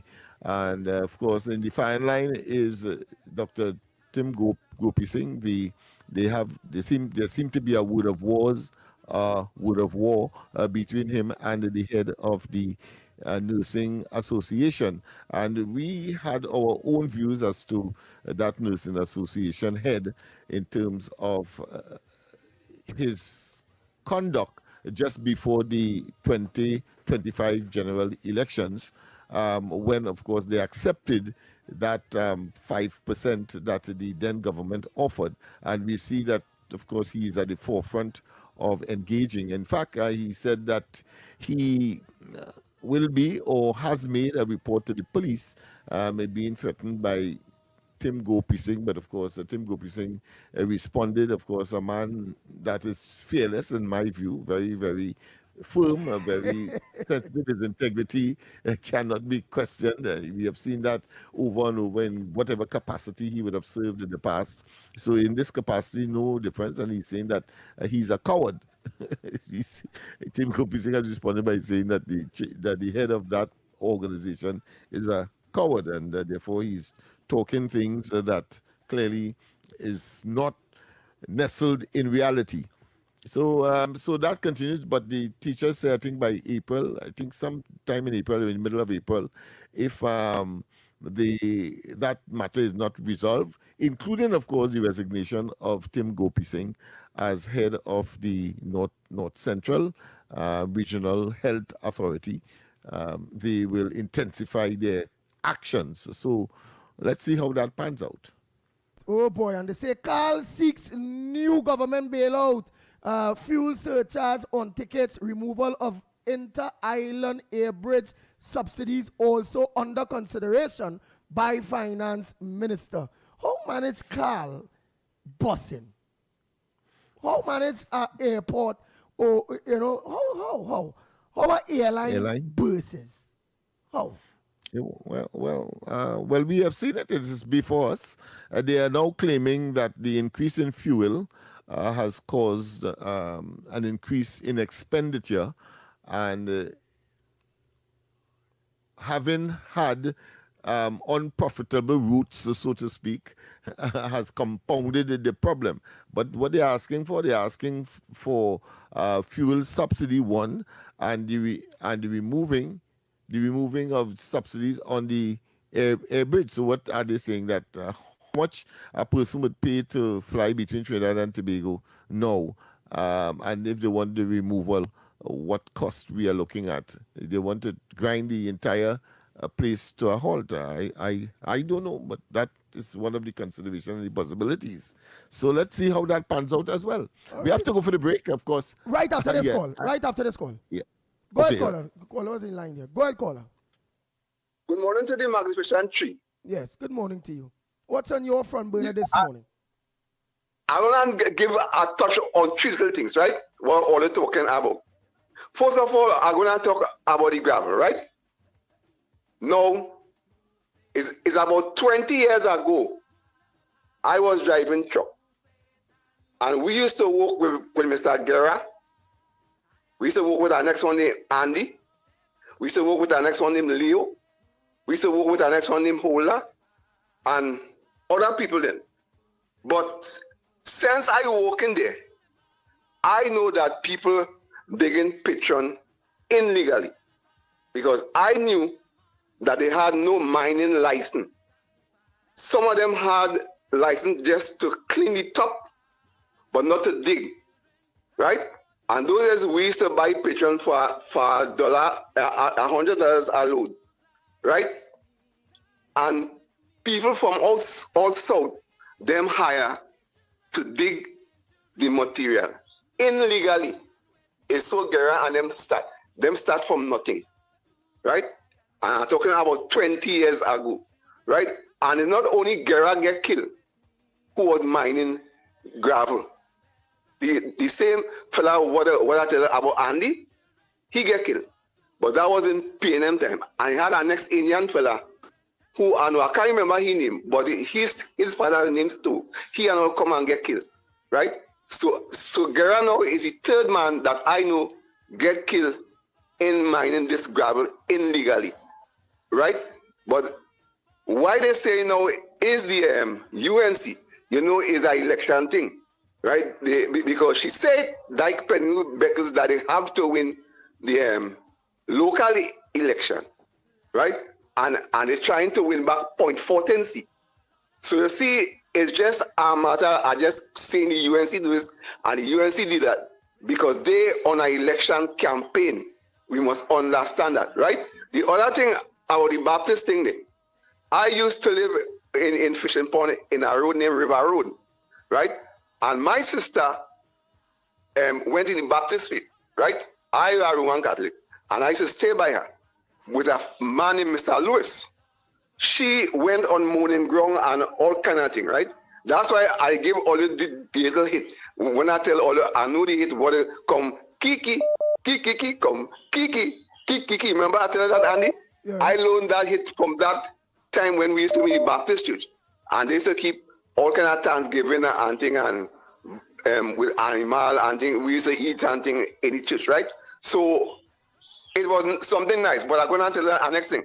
I hear a Baptist leader say, we will take from them, but our heart is with the PNM, right? And I remember Barbara Brook scold him on that. If you talk to she will tell you that, because she say she will never say something like that, because she is for Kamala, because it is Kamala who giving them thing. And even she talk about the holiday that Bastard Pandey give them, right? So these are the things that are happening right in front of the eye, and people doesn't want to talk about it.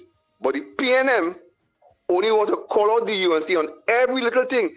If a Scarlet Ibis, that right now is the UNC killer Ibis. It's so they want to just blame UNC for everything because them on election footing. You have to understand that the fighting we done bad. But one day, we will prevail. PNM no more.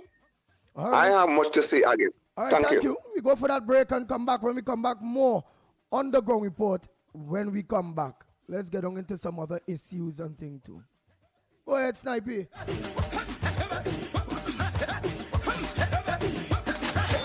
It's Pizza payday at Mario's. One day only, Monday, March 30th. Buy one family specialty pizza, get one free. Choose your favorites: tropical chicken, pizza, or garden delight. That's 2 large family specialty pizzas for just $150. Dine in, pick up, or get it delivered straight to your door. Call 225-KING, download the My Mario's app, or order online at mymarios.com. Mario's Pizza, just the way you like it. Your stories, your communities, your country. TTT News is everywhere, on the ground, across Trinidad and Tobago, and on every smart device. TTT News, nightly at 7. TTT News, committed, accurate, relevant.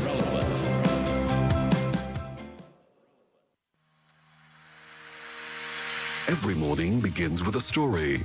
The headlines you need. The voices you trust. The conversations shaping our nation. Welcome to Trinidad and Tobago Today, where your day starts informed and inspired. News that matters to you. Conversations that spark new ideas. Stories that move Trinidad and Tobago forward. Tune in weekdays, Monday to Friday at 6 a.m. or join the conversation on any smart device at TNT Today Show. Trinidad and Tobago Today. Start here, exclusively on TTT. Today we pause to honor strength, faith, and resilience as we celebrate Spiritual Baptist Liberation Day. On this day, we recognize the journey of the Spiritual Baptist community whose right to worship was once restricted, but whose spirit could never be silenced. Their liberation in 1951 stands as a powerful reminder of perseverance, identity, and cultural pride. From all of us here at Talk City 91.1 FM, we extend heartfelt greetings to the Spiritual Baptist community and to all citizens of Trinidad and Tobago. May this day inspire reflection, unity, and continued respect for the traditions that shape who we are as a people. Happy Spiritual Baptist Liberation Day. Stay right here, but not catching the power. Feeling the waves and not catching the power. It's pizza payday at Mario's. One day only, Monday, March 30th. Buy one family specialty pizza, get one free. Choose your favorites: tropical chicken, pizza, or garden delight. That's 2 large family specialty pizzas for just $150. Dine in, pick up, or get it delivered straight to your door. Call 225-KING, download the My Mario's app, or order online at mymarios.com. Mario's Pizza, Voices you just know, the way you like it. Of the very best in talk. Talk City 91.1. Any views or opinions expressed on the ground report are solely those of the hosts and callers and do not represent the views, policies, or official position of Talk City 91.1, its management, or affiliates.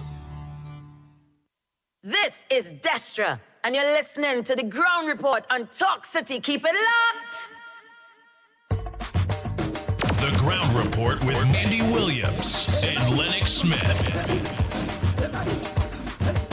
Yes, Lennox, what else making the news that you know? I'd love to focus a little bit on the Baptist holiday, because I think on the ground report we give people a perspective that usually will not be generally witnessed or people will have access to.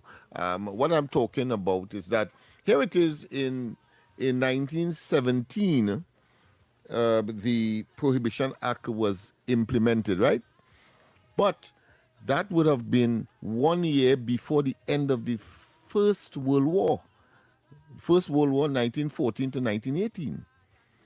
So I could, and it was in fact around November.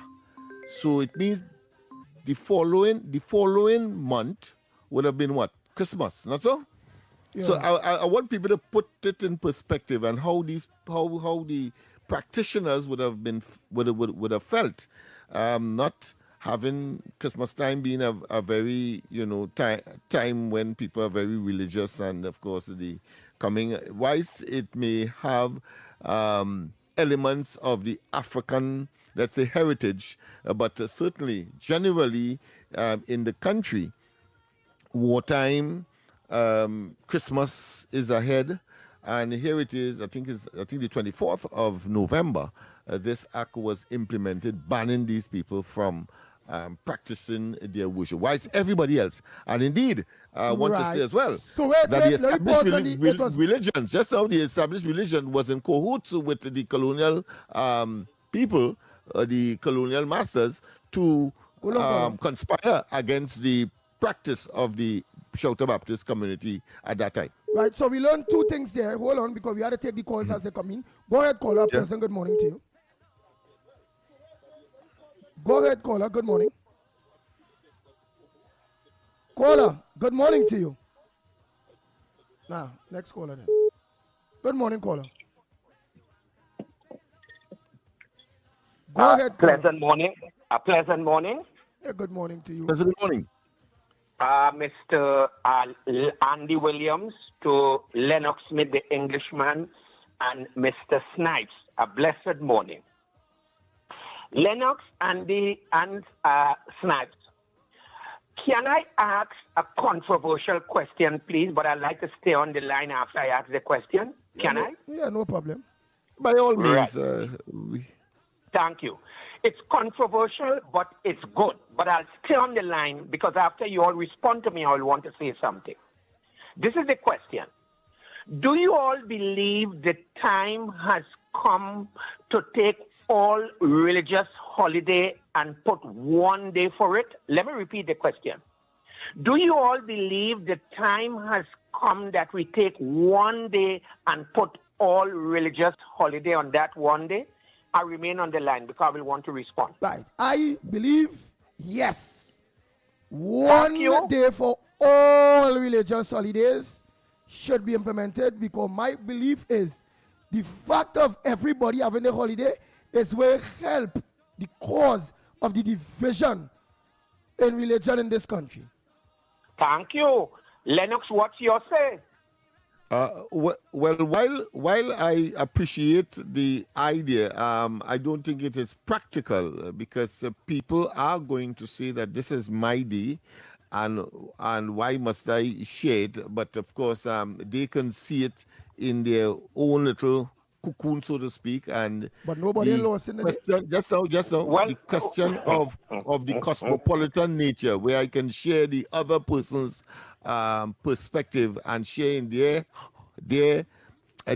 efforts or their culture will be lost, because remember, everybody will be in their own little corner. Whereas let's take, for instance, on a Hindu holiday, all of us could share, when of course in this case the Baptist holiday, everybody could share, but of course in what you're suggesting, it means therefore everybody will be in their respective corners and possibly not appreciating the other person's perspective. Snipe is there. What is his take on it? No comments. Hello? I'm sure it's going to be no comments. Snipes. Director, where's your comment? Abstain?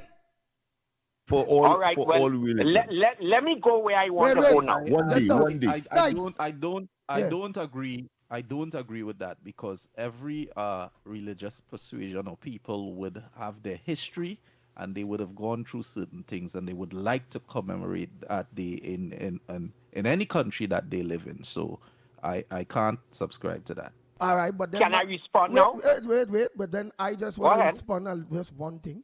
At the end of the day, if it's one holiday for all the religions to celebrate their day, how that taken away in my book any religion from getting maximum out of the religion? The Catholic do the thing, the Muslim do the thing, I not seeing nobody losing nothing. But you go ahead. And that's why we live in a special place. Trinidad and Tobago is a very special place. Can I come back in here now? Yeah, let me hear. Go quite ahead, my friend. Mm-hmm. Right. If all the religious group is praying to the one almighty God, and everybody is claiming all streams lead to the ocean, and if we're saying it's the creator and it's a spiritual day, and I agree with Andy, why not one day? Because you're saying, and let me tell you, you know what this will do? This will surely show where we could come together with faith And this here can even send a message to the criminal world, everybody. But I will say this respectively. I have to go there. Let me ask. Andy, like you're reading my mind. So, thank you. Go ahead. So, after all the days, I want to ask, very respectively, is this stopping crime, killing by tomorrow? And that's the billion-dollar question. And I'm saying, perhaps if we come together in unison and respect all the religious groups, I'm not disrespecting, but we're having a profound discussion. And what a day to have it. And I'm saying here, how after the holiday or tomorrow, if these religious groups, the 6, 7, 9 criminal, bandit, drugs, gun running, are we seeing the next day after all these days that crime and criminality is going to come to an end? You know what is my suggestion? Perhaps if everybody come together in one and we say, okay, you is Hindu, you is Muslim, you is Catholic, you is this, but in the name of the Almighty God, we come together. That's my opinion, very respectively. But Andy, I like where you're going, and I think you understand why I was going with this. It's open in the air for discussion, but I firmly believe if you're saying creator... No, but what we have to do is clean up yourself based on all religion come together, meaning Hindu, no, because people might be misunderstanding what you're saying. Eh? I want to believe that you're saying that all religions must celebrate their religion on the same day, and the part where you go with after holidays, how we still seeing crime, or how we still seeing this, or how we still seeing that. Correct. Right? Which means with all that celebration, wherever it go, the religious organizations them are playing a critical role, and it's in society, and it's not about because religion supposed to help govern a society too. You understand? Thank you. And mold a society. And they're not playing a role. And their celebrations, it's just about going and talking the same thing over and over and over about what we know. Nothing to help. Because let's face it, it's not to say that I am beating up on any religious group. But come on, we live in the real world, and sometimes, let me say this, sometimes we have to go into things, we have to question it. We live in an age we got to question. We're not living in the Stone Age. Can I pose a question to you, caller? Of course, I'm Tabakit. I want you to do. We're having a nice discussion. Do it. Tabakit, what is the role and function that the religion plays when it comes to crime? Thank you. The role it plays is bringing the spiritual aspect and morality and shaping the mind to tell you, look, this is the Creator would have left his commandment. And if we cannot obey God's commandment, then we cannot obey the commandment on earth. And I believe this is where that it's supposed to be to point you in that area to understand that your conscience is your guide. And I'm bringing it very open so that everyone can understand where I'm going. Now, 1 minute. So you can, go ahead. You can stick a pin there. Are you? Yes, are you aware of any religion that does not do that? Well, again, you want to, it's a catch-21, 22. And where you're putting me, I will it's a direct question. No, but allow me to answer. You can't ask me a question and want to answer it. Then you defeat the purpose. To answer it.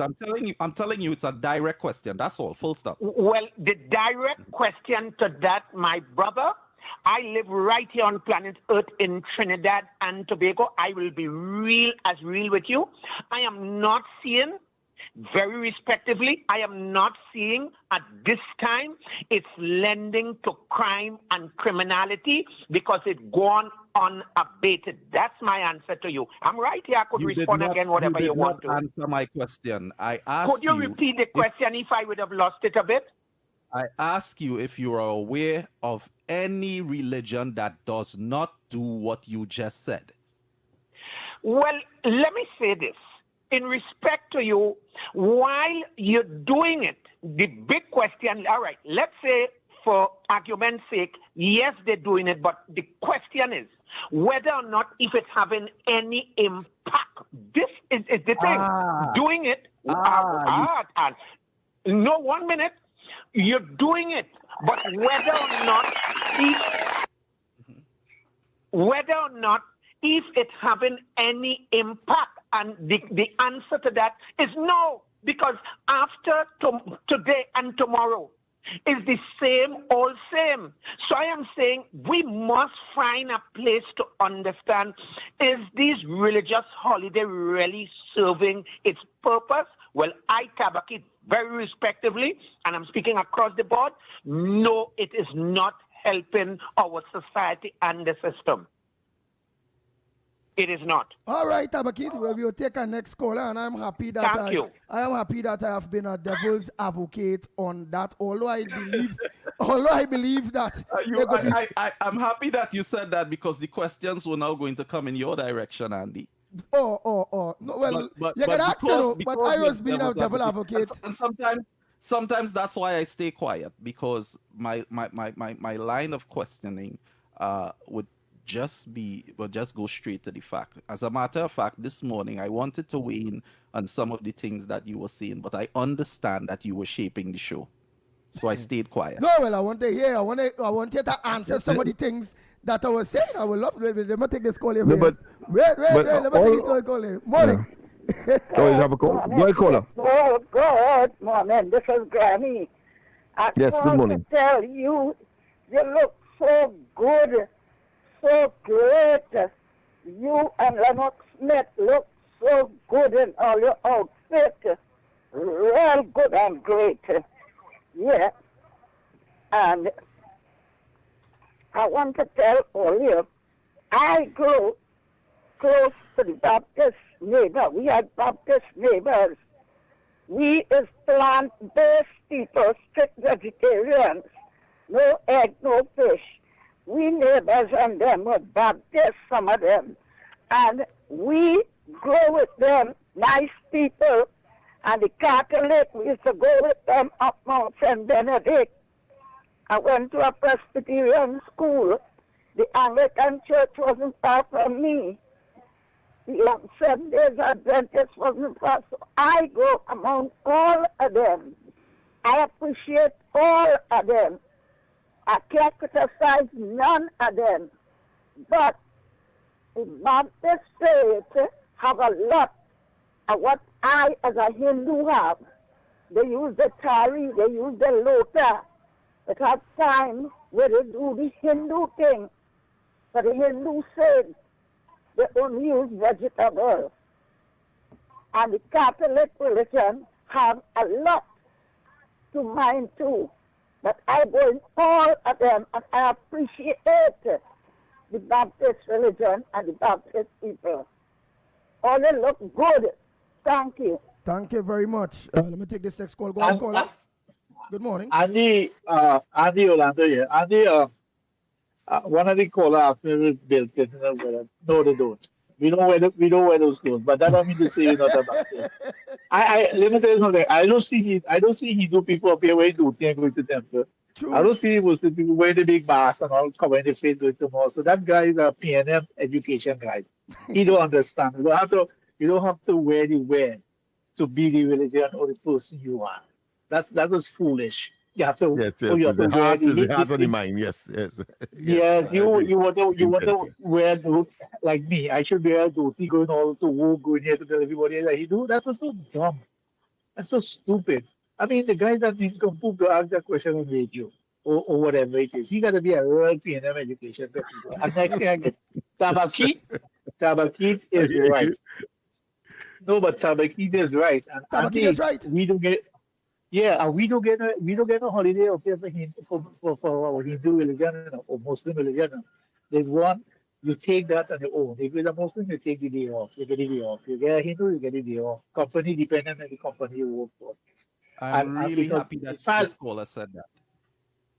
The problem is, over here, this country believes they are a Catholic country, but they are not a Catholic country, America. America is a multicultural country like Trinidad. But the head that make believe that this is a Catholic country or a Christian country, but it's not. You see, but we live in a country. We have to follow the society, follow the people, but it's not. But it comes down to realize the people who just call this radio station and call again, like a guy called Foreign News that's call the other station. We need to do something. The White House right now, they recognize in the last couple of years, President, recognize the Hindu religion more than everybody because they celebrate Diwali in the White House.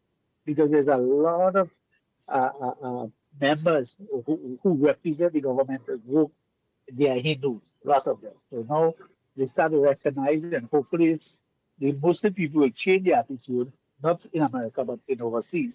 And they will start recognizing them too. Yes, they recognize the Baptists. They do, but they don't get a holiday. Right. They so take it themselves. I'm glad that you mentioned that too. Although I was trying to be a devil's advocate, it was in that line Andy Williams was speaking about what you talk about there. Here it is. You ain't take away nothing from nobody. Give one holiday to everybody. Everybody. But I think, I believe the black people have a holiday right now. They call it Juneteenth. My wife do get that. June 19th, I believe it or not. Juneteenth, they call it. My wife do get a holiday because she works for a law firm. So she do get a holiday Juneteenth. I don't get it. Okay? I don't get that holiday. But my wife's company get it. Juneteenth. Those are the black people for slavery. And I think also there's a holiday Baptist. I can't recall what it is. But they do. But like Hindu and Muslim, we take our day off. It's not a problem. We take it off. We celebrate it because there's nothing. If we get a holiday Muslim holiday or a Hindu holiday, the Muslim will come to your house. It's the Hindu who will celebrate and then we invite the people to come over. I say in Trinidad should be the Hindu have taken their off and invite the people to come over. We don't get 1 day is enough. We give 3 and 4 and 5 everybody. days. And let everybody celebrate the thing. We're heading for the news. Yeah. All right, Andy, later. Thanks. Bye-bye. Thanks very much. King was crushed in the vehicle and succumbed to his injuries at the scene. He had to be cut out of the wreckage. Francois and the occupants of the pickup were critically injured and taken for medical treatment. 10 Venezuelan nationals were arrested for entering the country illegally on Sunday. Officers of the Port of Spain Division coordinated operations at 2 establishments in Port of Spain and St. James, suspected of facilitating illicit activities. Immigration officers interviewed several foreign nationals, resulting in the arrest of 8 males and 2 females. The TTPS says all exercises were conducted without incident and were coordinated and supervised by senior officers, including Deputy Commissioner Suzette Martin. In some news of sport now, the Defence Force reached the summit of local football once again, clinching the Tier 1 Division title in the Trinidad and Tobago Premier Football League. Their 2-0 victory over AC Port of Spain capped off another successful season, including the Tetron men qualifying for the CONCACAF Caribbean Cup. It was also a special moment for Catherine St. Hilaire, who scored the title-winning goal. In a season filled with unexpected departures, he became the main striker for the team. After winning the league last season as assistant coach, this year's triumph was the first for Devon Josling as head coach. Taking a look at today's weather forecast for the period today until tonight, Trinidad and Tobago will experience a generally fair morning. However, a few brief showers are expected by late morning into early afternoon, with a low chance for a moderate to heavy shower developing mainly near hilly areas of southwest Trinidad. Seas are moderate with waves up to 1.5 meters in open water and less than 1 in sheltered areas. The current temperature is 26 degrees Celsius. And that was your TTT News Update. I am Ria Ripchansing. Do have a good morning and happy Spiritual Baptist Liberation Day. That was TTT News on Talk City 91.1 FM. It's Pizza Payday at Mario's. 1 day only, Monday, March 30th. Buy 1 family specialty pizza, get 1 free. Choose your favorites: tropical chicken, pizza, or garden delight. That's 2 large family specialty pizzas for just $150. Dine in, pick up, or get it delivered straight to your door. Call 225-KING, download the My Mario's app, or order online at mymarios.com. Mario's Pizza, just the way you like like it. Is your business experiencing the following symptoms? Not enough customers, low sales, slow cash flow. It's time for your business to be seen and heard by thousands of potential customers inside this new, exciting television and social media feature. Welcome. The 1020 with Junior K. Up for this exciting challenge? And confident about your business? If you are, the 1020 feature is just for you. It's where you give your customers 10 reasons in 20 seconds why they should shop by you. This fun-filled feature will be captured, packaged, and aired on television and promoted on social media simultaneously. Small, medium, and large businesses call or WhatsApp 764-3378 or 313-4215. Let's feature your business. 1020 with Junior K. It's affordable, effective, and fun. When it matters, we're there, reporting the news as it happens, because your world can't wait. TTT News, nightly at 7. TTT News, committed, accurate, relevant. This is Destra, and you're listening to the Ground Report on Talk City. Keep it locked. Nice. We are back. Time check. Yeah, it's about 5 minutes past the hour of 8 o'clock. Are you listening to the Ground Report? But again, thinking about what it is Orlando said and what it is I being a devil's advocate on the grounds of one holiday. Again, in a way, I also see kind of practically impossible in a way, because knowing that some of those holidays, there's wait for various moon. So in order to start to celebrate various things. So, why? But I find it too much holidays in Trinidad and Tobago, and I believe that it should have one day to really and truly celebrate that, but it will be a very, very complicating situation, really and truly. Lennox, you were going to say I'm saying that I was trying to ideate, I was trying to, grapple with the concept of a single holiday for the execution of various religious activities on that one day. But I failed to see how that, having regard to the introducer of the idea, talking about Mr. Tabakit, how that is connected, how that mega holiday is connected. Was Andy the he introduced it since one day. Mm-hmm. But I failed to see how that will impact on crime, on the reduction of crime, or the reduction of crime, or the elimination of crime. I can't see the nexus, can't see the connection. But he seemed to believe that somehow that mega day for religious activities of the various let's say denominational entities in the country will somehow equate to the elimination of crime. I can't see it.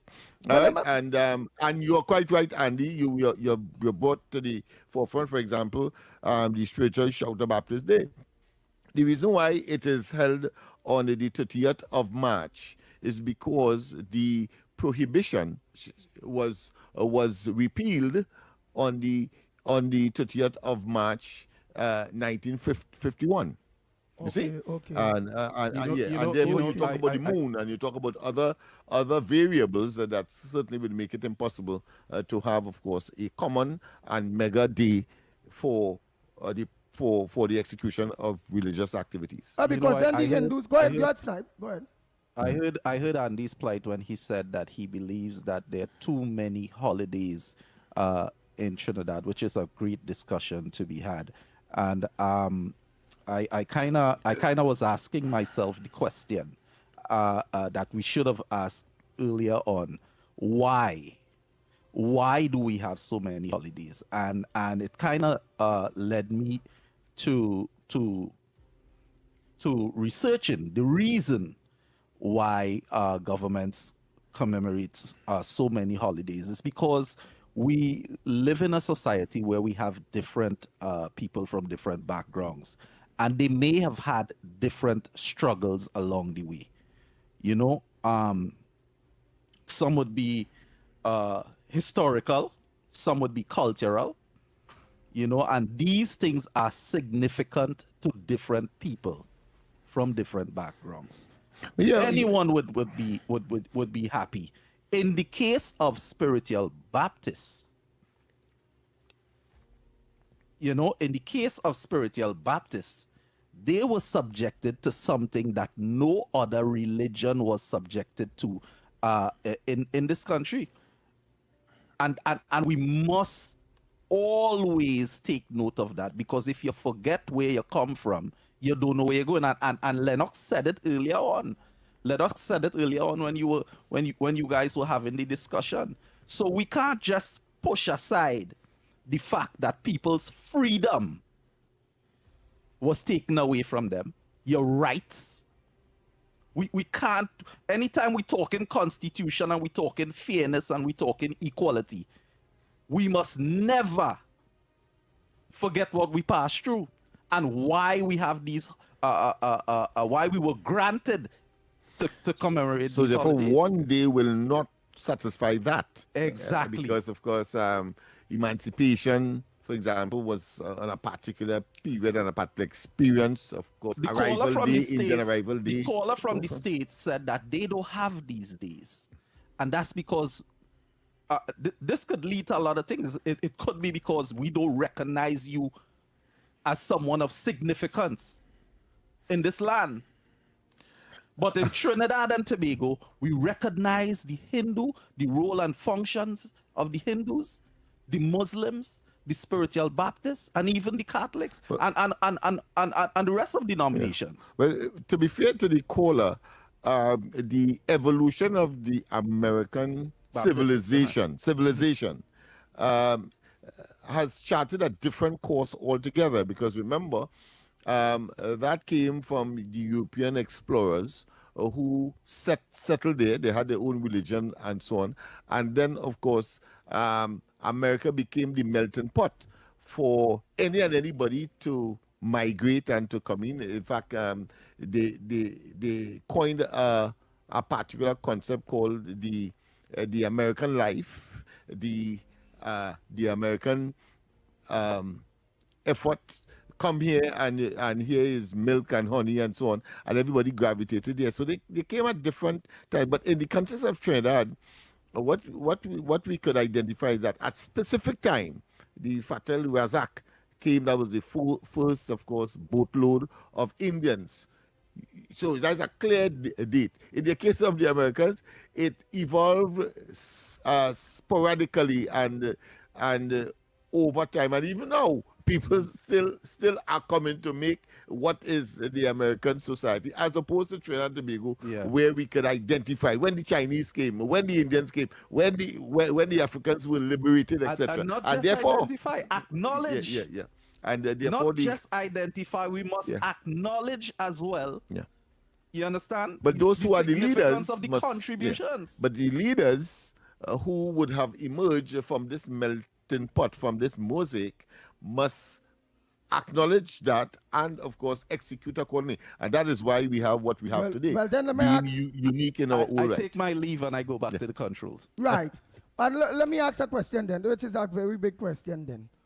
What have now recognizing all these various religions really and truly brought positive to Trinidad and Tobago, really?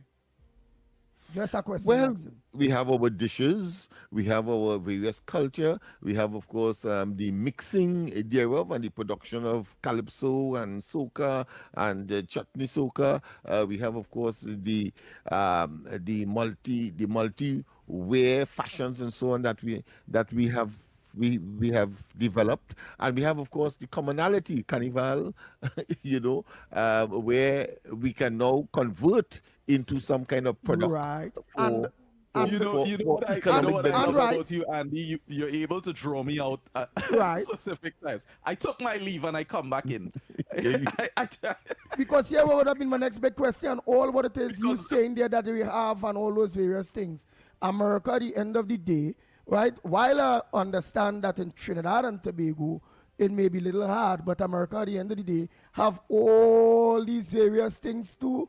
And they learn about their culture and the dishes, and they have this and they have that, but they give everybody one day. So let me add to that. So, let me add to that. Yeah. Let me add to that, Andy. The fact that the government, the country, chose to acknowledge, it gives the people a sense of pride. Not just the food and the clothes. It gives the people a sense of pride to press on and do their part in the society. But that's the context of Trinidad. But I'm speaking from the context of Trinidad. Yeah, I know. But he's asking about America, and he's saying that America has the same thing. But well, I can't speak for America. Yeah, That's a different culture. Yeah, but there's a big difference here, that in particularly in contemporary times, in modern times, it is based on politics. So that, for example, the Latinos in the United States, a very major block of potential votes. You find that the decision makers in the United States will know, and if somebody from that community advocate, let's say, for a holiday or a special event, they will get it because they want to make certain that whether it be the presidential elections or the other elections that come from time to time, that they are in their corner. So the politics. So lo and behold, it's a different ballgame altogether. So lo and behold, well then I could say the reason for all these religious holidays in Trinidad and Tobago is because of the politics. Then I could say that then. Then I could really say that. It plays a part. No. There's a difference here. Because the religious leaders or the advocates for the particular holiday, let's say Emancipation, for example, or even Indian Arrival Day, the leaders who would have studied, who would have understood what is happening, will tell a cosmopolitan leadership, because the construct of the leadership in terms of the people are themselves from different communities as well. What I'm talking about, ethnic and religious and other backgrounds and concepts and so on. They will make a part of the leadership of the country, and depending on how forceful the advocacy is, they eventually will get it, as is the case with the Shouter Baptist. And we in a certain amount of power as well, and favor. Yeah. Well, boy. So you have to recognize it. It's human evolution. Yeah. The anthropologists and those persons will understand how societies are created and how they survive. All right, so now we have to take a quick government information break, and come back. when we come back, you could. I want to open the lines because I want to pose the question. So you all marinated in your mind before we go for that government break there.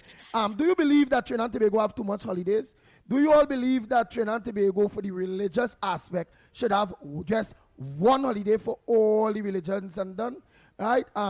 You say some of them holidays is for people to feel proud and is to recognize certain things. Like, for instance, well, then I supposed to say, well, I as an African supposed to say, well, let me get rid of the emancipation, because I could see where Hindus and the various other religions holidays did something for these people. But look at emancipation. What did emancipation do? They did for we in Trinidad.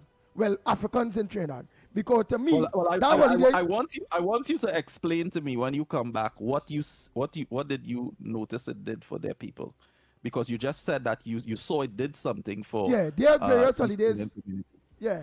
But so I want, when we come back, before you take the calls, for you to explain to me what you saw it did for their people, and explain as well what you see it's not doing for the others. For the others, okay.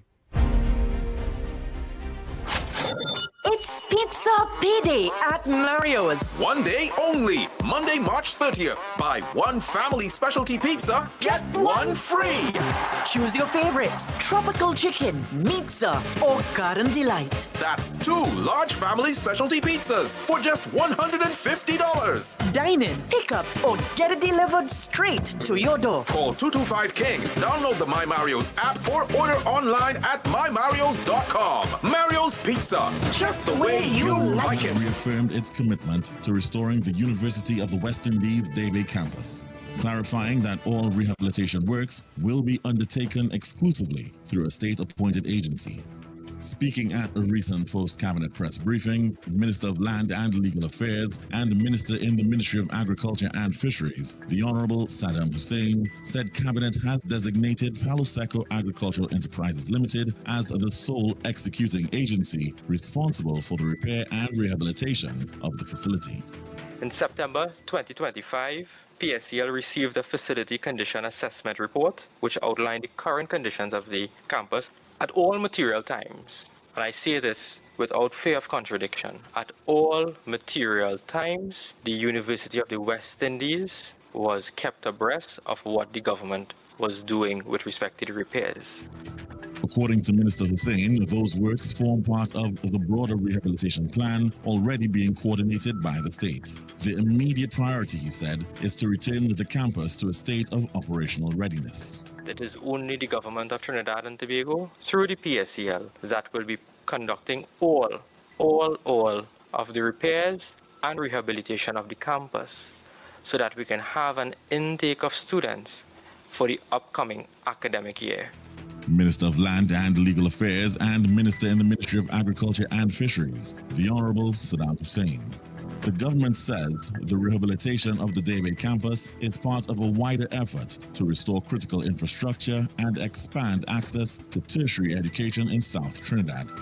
Decisions regarding academic programs and faculty use are still under consideration and will be announced at a later stage. This was a production of the Information Division, Office of the Prime Minister. This is Destra, and you're listening to the Ground Report on Talk City. Keep it locked!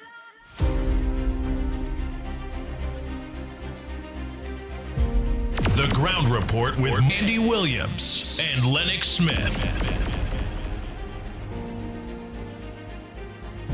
Nice, and that was a very, very, very good question. We are back. Time check, it's 21 minutes past the hour of 8 o'clock, and you're listening to the Ground Report. But I'll make example for just specifically one holiday that I see technically was worth it. It emboldened the people, their people. It made the people, that specific people, feel a serious, but not only that religion, it have a next one too, but I will just stick to one. Of their worth, their value, their power in Trinidad and Tobago, which is the Hindu religion. And I learned that through the deceased Satmaraj.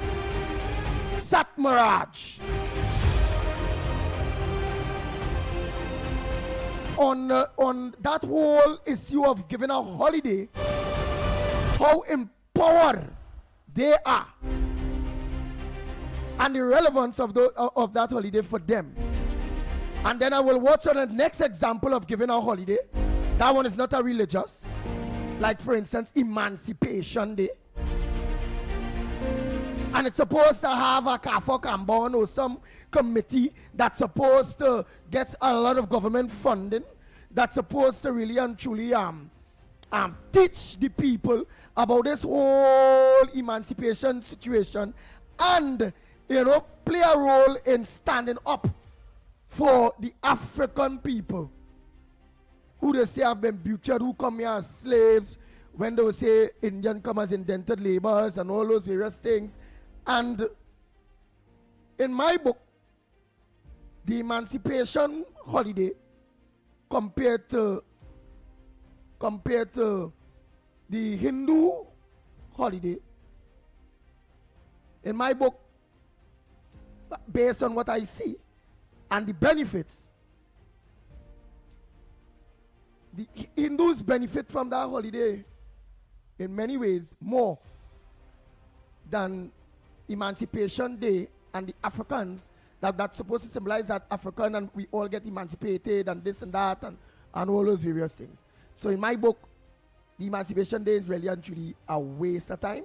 I ain't see no benefits from it other than it's a holiday to recognize, hey, we was emancipated, we come here how much years ago, but they don't play a role in helping Africans in this country compared to the other holidays that the Muslims holidays and all, you still see where that holiday benefit them, benefit the people, benefited Trinidad and Tobago on the whole, based on schools.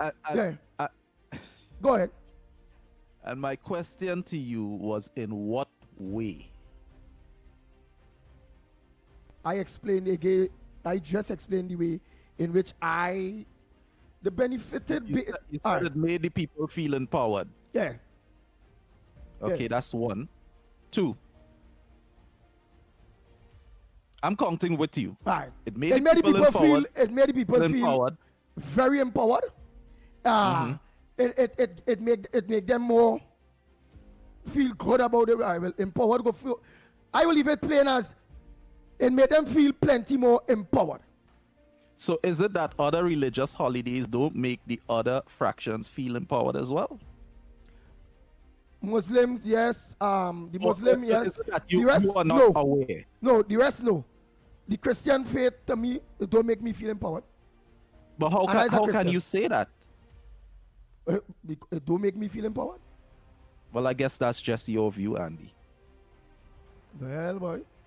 Again, remember, Because with all I was talking, I feel very empowered today. I am very happy. I appreciate the fact that the day is being commemorated. Who are you to say that I don't feel that way? Again, I talk on behalf of me. I say again, Andy. All right. Remember, at all times, I say Andy. We have to be very careful when we give when we feel entitled to our view, because sometimes your view may not be the truth. You see, a lot of people said that I'm entitled to my own opinion, but your own opinion may not be based on fact. It's your opinion. It's what you believe according to what you live. Wrong. It's based on my fact. Because look at that people online is singing the same thing. So who's you to say that what it is I say that I cannot say because it's not the opinion of this one or that one. Again, it's everyone has the opportunity to give an opinion. And it's based on that and based on their fact. And my fact is, this is my fact. It does it have specific holidays, does nothing, absolutely nothing for me. For you. And now that you add in those two words, for you, I can agree with you. But when you say earlier, you see, as the narrator, you have to be very careful of the message that you send. Now that you add for you, I can rest my case. But when you say, I feel I don't do nothing, we have to be careful of the message that we send. You know, and sometimes that's why I stay really quiet in the background, because I tend to choose my words wisely. But again, it come like you're playing sense with nonsense too, because again, with I saying just that what you say there, I feel it do nothing for us. I still turn around and say, that's my Andy Williams opinion. You can't say us. You have to say you. Okay. I feel it do nothing for me. Right. And I could respect. And I could still talk on the behalf of many other people. May it not be the majority. It may not be the most. But it have a lot of people feels the same way.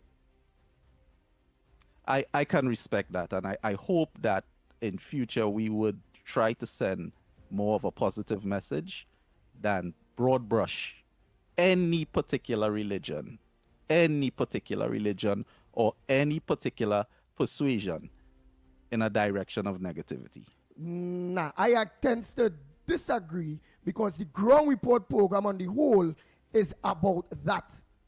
Talking plain based on how people feel. Everybody have their opinion, and it will have the people out there to call in and bring that positive spin. Hence the reason, like for instance, that's what makes the Ground Report very interesting. I start off the program this morning, and that's why I said that I stayed quiet when you called me in, because I know you're shaping the show. Good. I start off the program this morning based on, which is a fact. Well, it's a fact. It's an opinion And again, then I might be contradicting myself based on what you say. Careful. An By opinion right, is not always fact. that the spiritual Baptist religion is disunited. I could say is a fact based on the things that I see. I could afford to say they're broken, right? And Lennox Smith technically agreed with all of that, but give reasons why. Based on everybody else, and you and all did it, everybody else's religion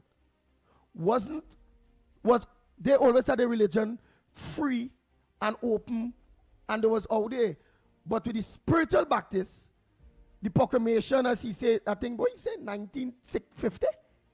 It was, when it was proclaimed, yes, sir?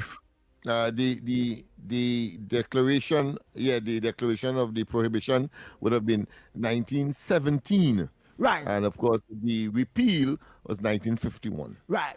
So 1917 compared to 1951, right? Yeah. Some 34 years ago. So he gave reasons why the spiritual Baptist faith in Trinidad and Tobago have not blossomed as the other religions and them in Trinidad and Tobago. But that still don't take me away from saying factually, based on what I see, and many people will agree with me, that hardly likely it will reach further or reach in the realm of the other faiths and them, Hindus, the Muslims, and all the other faiths. Hardly likely it will ever reach that level in Trinidad and Tobago here, because to me and to many people, the spiritual Baptist faith is too disunited. And have they been a united force, the achievements and goals and the things that they would have wanted to accomplish would have been easier to. But So of course, that is against the background disunited. that it is impossible. The unification of which you speak will be impossible. So therefore, you have to be very eclectic, meaning that you have to be selective. You have to identify a particular grouping within, and then make your analysis. But to say that you expect that only if the different, should I say, let's say is a five finger, each one has a different height.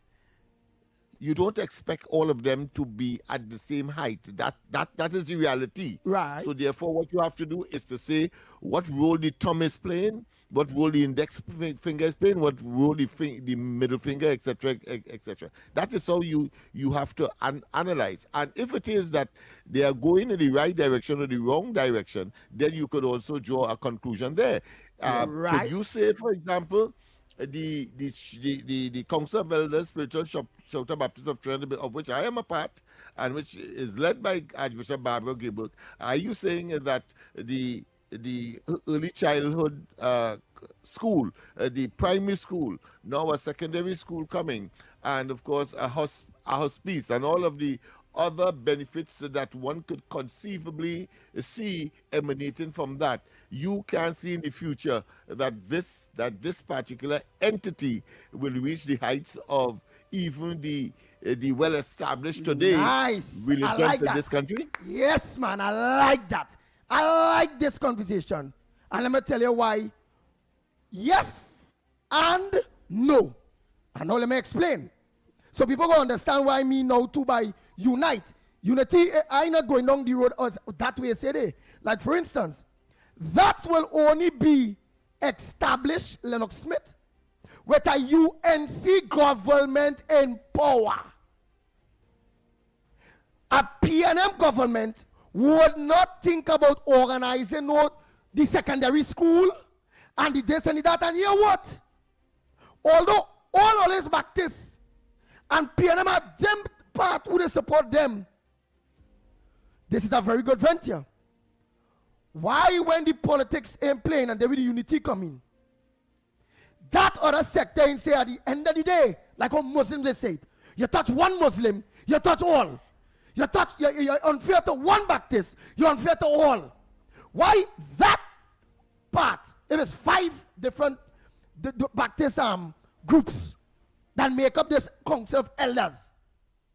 Why, when disadvantages going on with one, the other that make up the 5 fingers, none ain't coming out openly to talk on behalf of one of the fingers that make up 5 fingers. That is what I'm saying. That is what showed me this. It is based on what you are looking for. You talk to any Baptist, all right, and see if any one of them will be averse to the fact that it's good for the Baptists to find themselves in that situation. No, all right, let me give a good example. So therefore that in itself is unity. I love the way Andy mind works, though.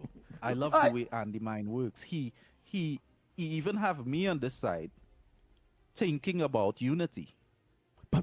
All right, but it's not in the direction where Lennox talking, you know, because they don't have the unity as a council of elder. Watch them give our next example. Lennox Smith have on the ground report within the 10 years that that the UNC was in opposition with the Baptists. Every year Lennox Smith come and tell we that how the Baptists, their part, the Archbishop Bababurg part, Snipes, only get, when the UNC was there, they was getting $500,000 and they was getting $300,000, and that how the one in Maloney come and give the 500 and they give Archbishop Bababurg to run she celebrations $40,000, which is a slap in the face. And you know that next 5-finger arm in Maloney, that all of them supposed to be Baptists, including the boring one who come in the other day, Mr. Nichols, that boring one and all. He's a separate one who come in yesterday, the other day. None of them go. All right, them under the former government look what they're doing their own basket faith. The ladies' celebrations to do it is cost them being 200,000 or 400,000.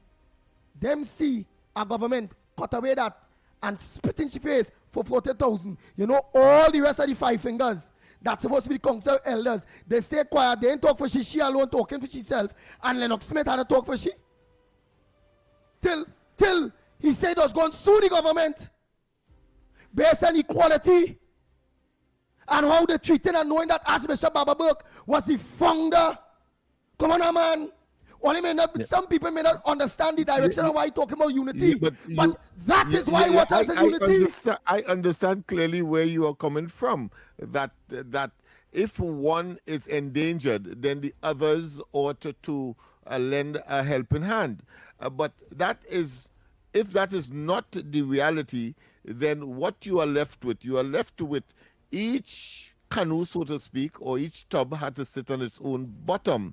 It is the own bottom aspect of it I am talking about, where when you would have reached a certain level where you don't have to depend on government in this case, then of course you can talk independently, you can talk cooperation that otherwise you would not have spoken simply because you are not beholden to anyone. But if one group, you can't vex with them, me vex with them, if they have an advantage at a certain point in time because they hitch their wagon to something that would give them the benefit, then all fine. Gentlemen, but when the table turn, don't vex either. All right. I am hoping. That is why this was the Muslim religion. We're going around in circles. No.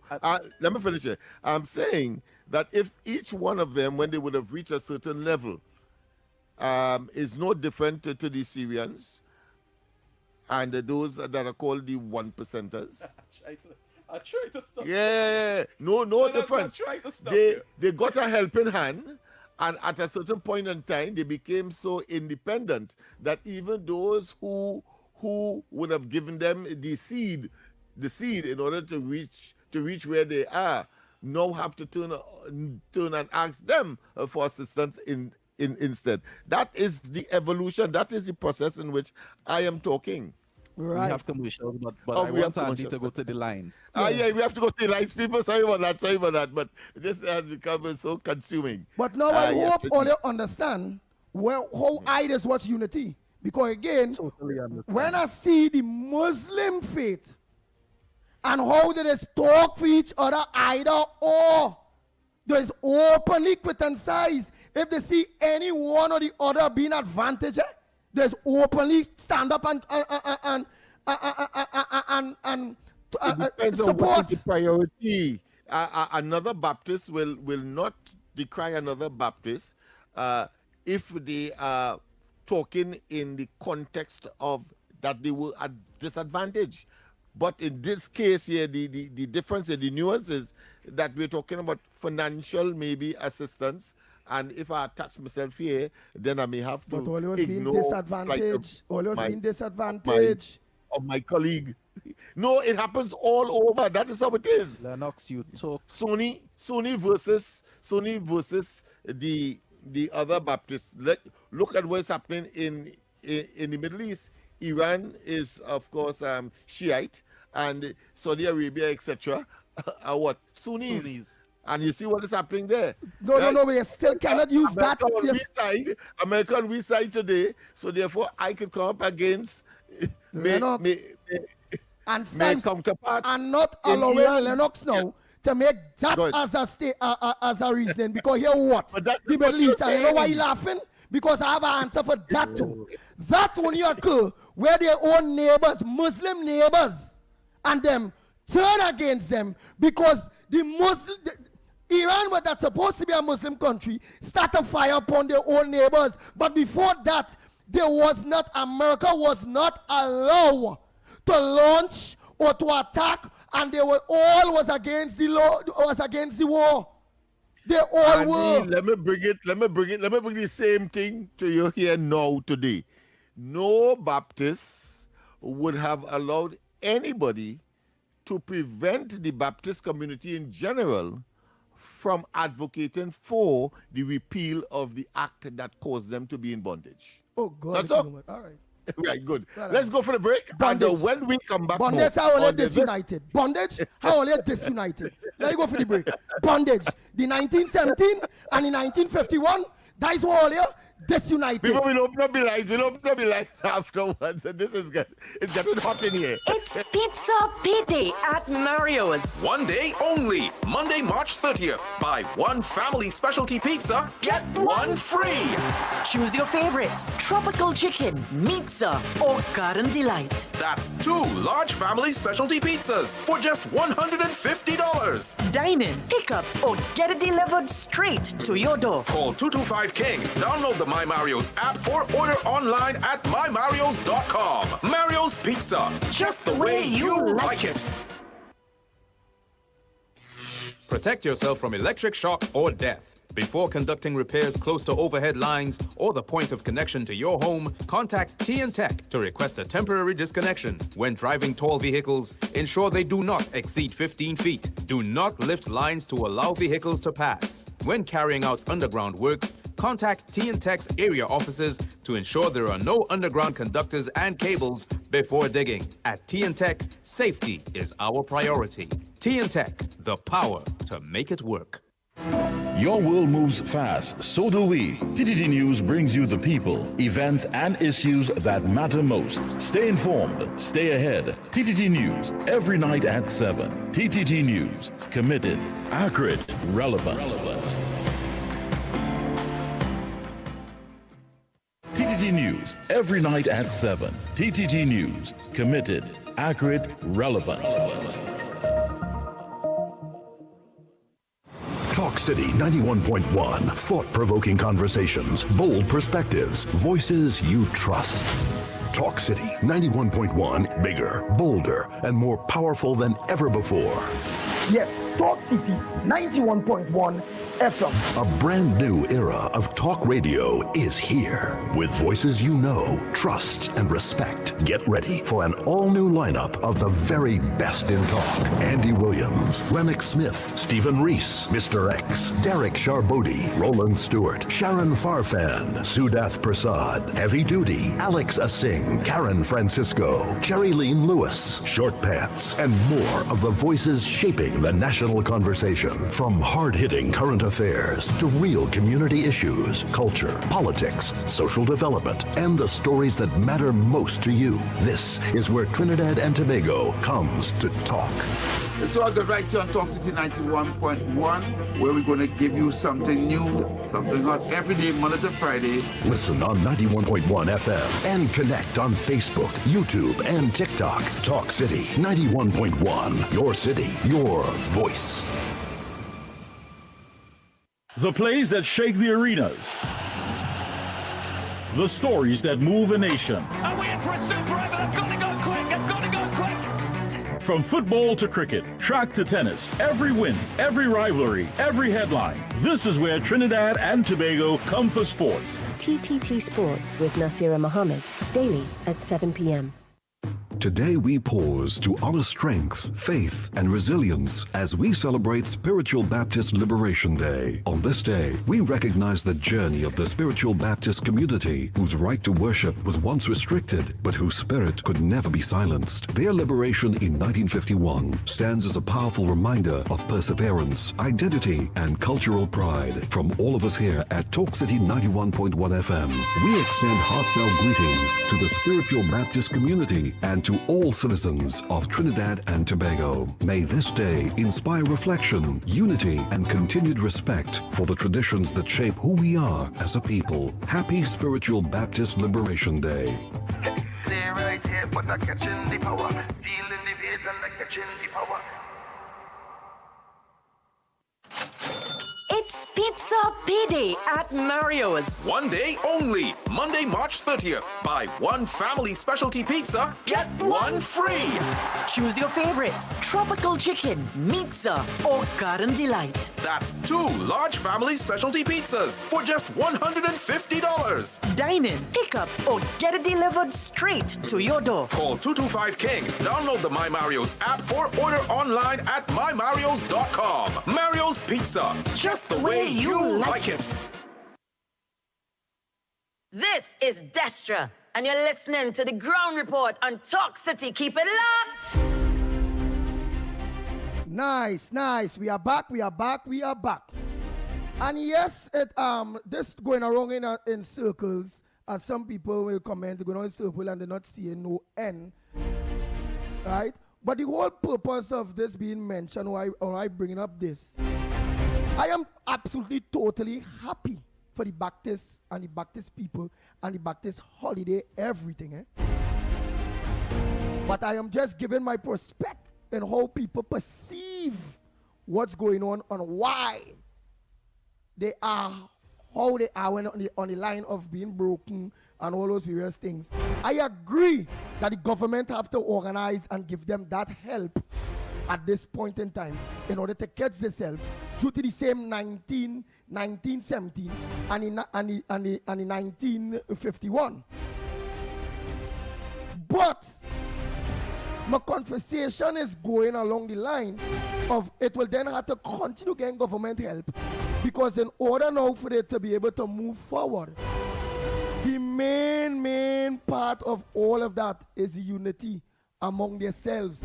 Not unity among some people do their faith different to some, or some people practice different to some, and the Oashas and the Shango and the spiritual shouters. And no, at the end of the day, it have a council called the Council of Elders that have all these various heads and the various people.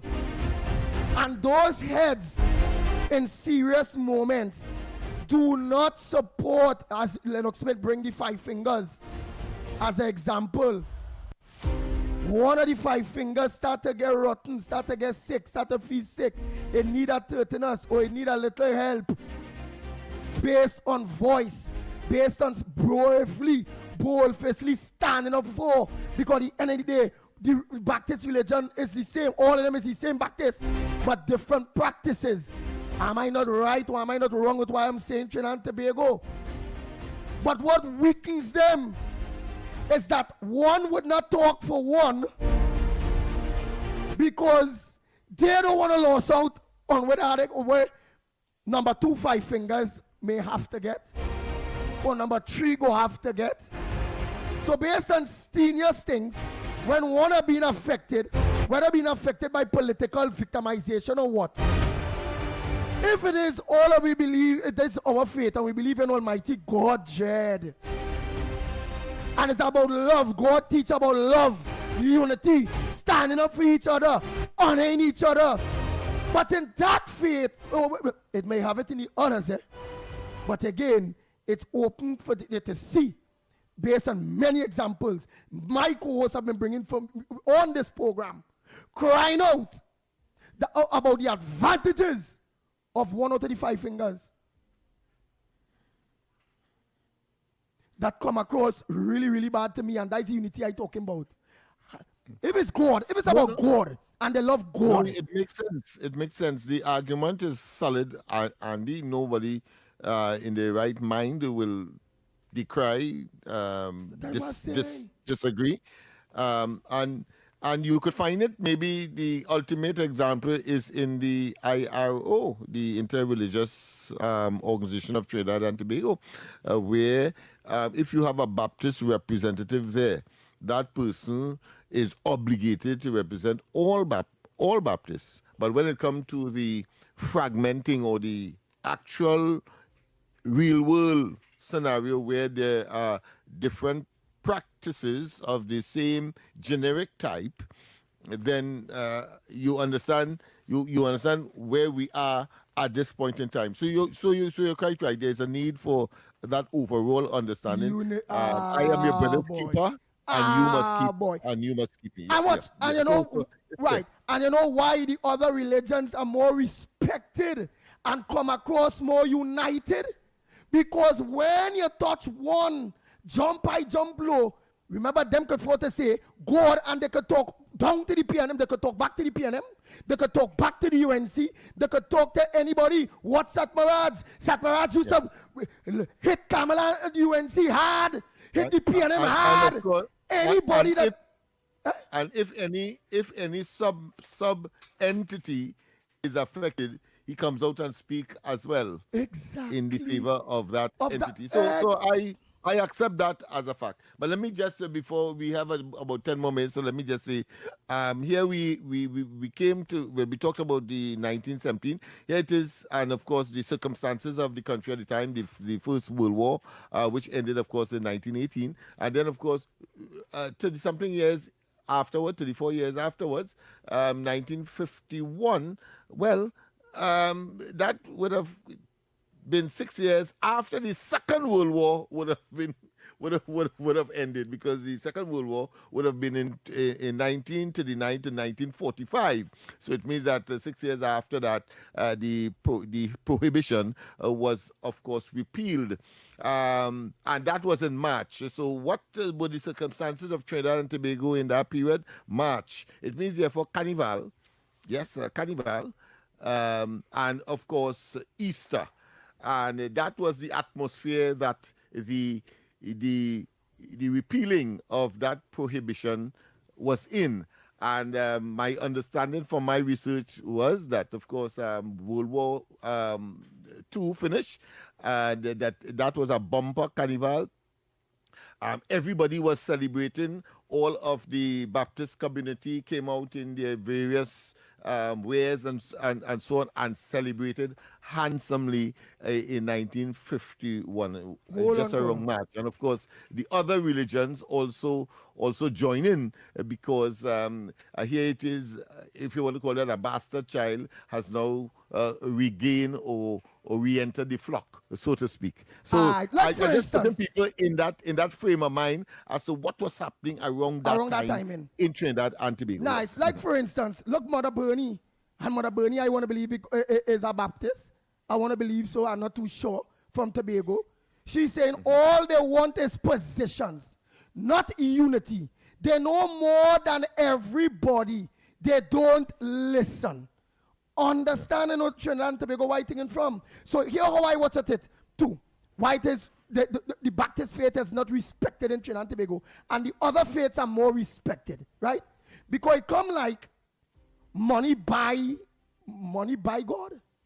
That will come like because this one where all of them is together in the Baptist faith together. Again, I am happy, and I will continue advocating that the Baptist people get the help that they need because of the things that Lennox Smith explained there, right? But in order for them to grow more, they had to come together, all right? This one wouldn't want to stand up for Baba Burke, right? This part of the Five Fingers, 2-3 of them would not want to stand up for Archbishop Baba Burke on that unfair play because they don't want to talk for her because they don't want to lose out on their subsidy. So it come like, when it comes into their religion, when it comes into God, when it comes into unity, when it comes into trueness, money bought them. Money bought them. God, that is what's showing all going on with the Baptist faith, boy. And it's plain to see.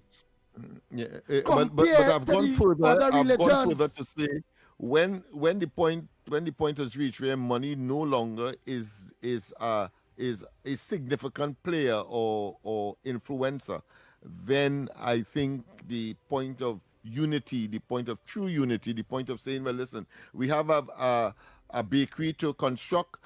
I can put out 50,000, you put out 50,000, etc., etc. I'm just using that as an example, and therefore we don't need to have that player, which of course in this case is the government, whichever party that would have been in government. You don't need to depend on them again. Just as the Syrians and the 1%ers. But by then, Lennox, I don't think that will happen just so within the faith, because it would happen within 1 out of the 5 fingers or 2 out of the 5 fingers of the whole thing, Lennox Smith. But I don't think it will happen because by then the trust, Lennox, they don't trust each other. No, remember that is over time, so its generations have to pass and understand that Trinidad and Tobago's perspective and the society itself has changed from the 1930s and the 1940s and so on. You know, today we have a situation that's very enlightened. The information technology dominates the play and so on. And this caller only calling. Let me hear this caller. Let me hear the caller. Go ahead, caller. Let me hear the caller because we just have about 5 more minutes. Go ahead, caller. Morning. Go ahead. You're really, really trying. Go ahead, Regent John.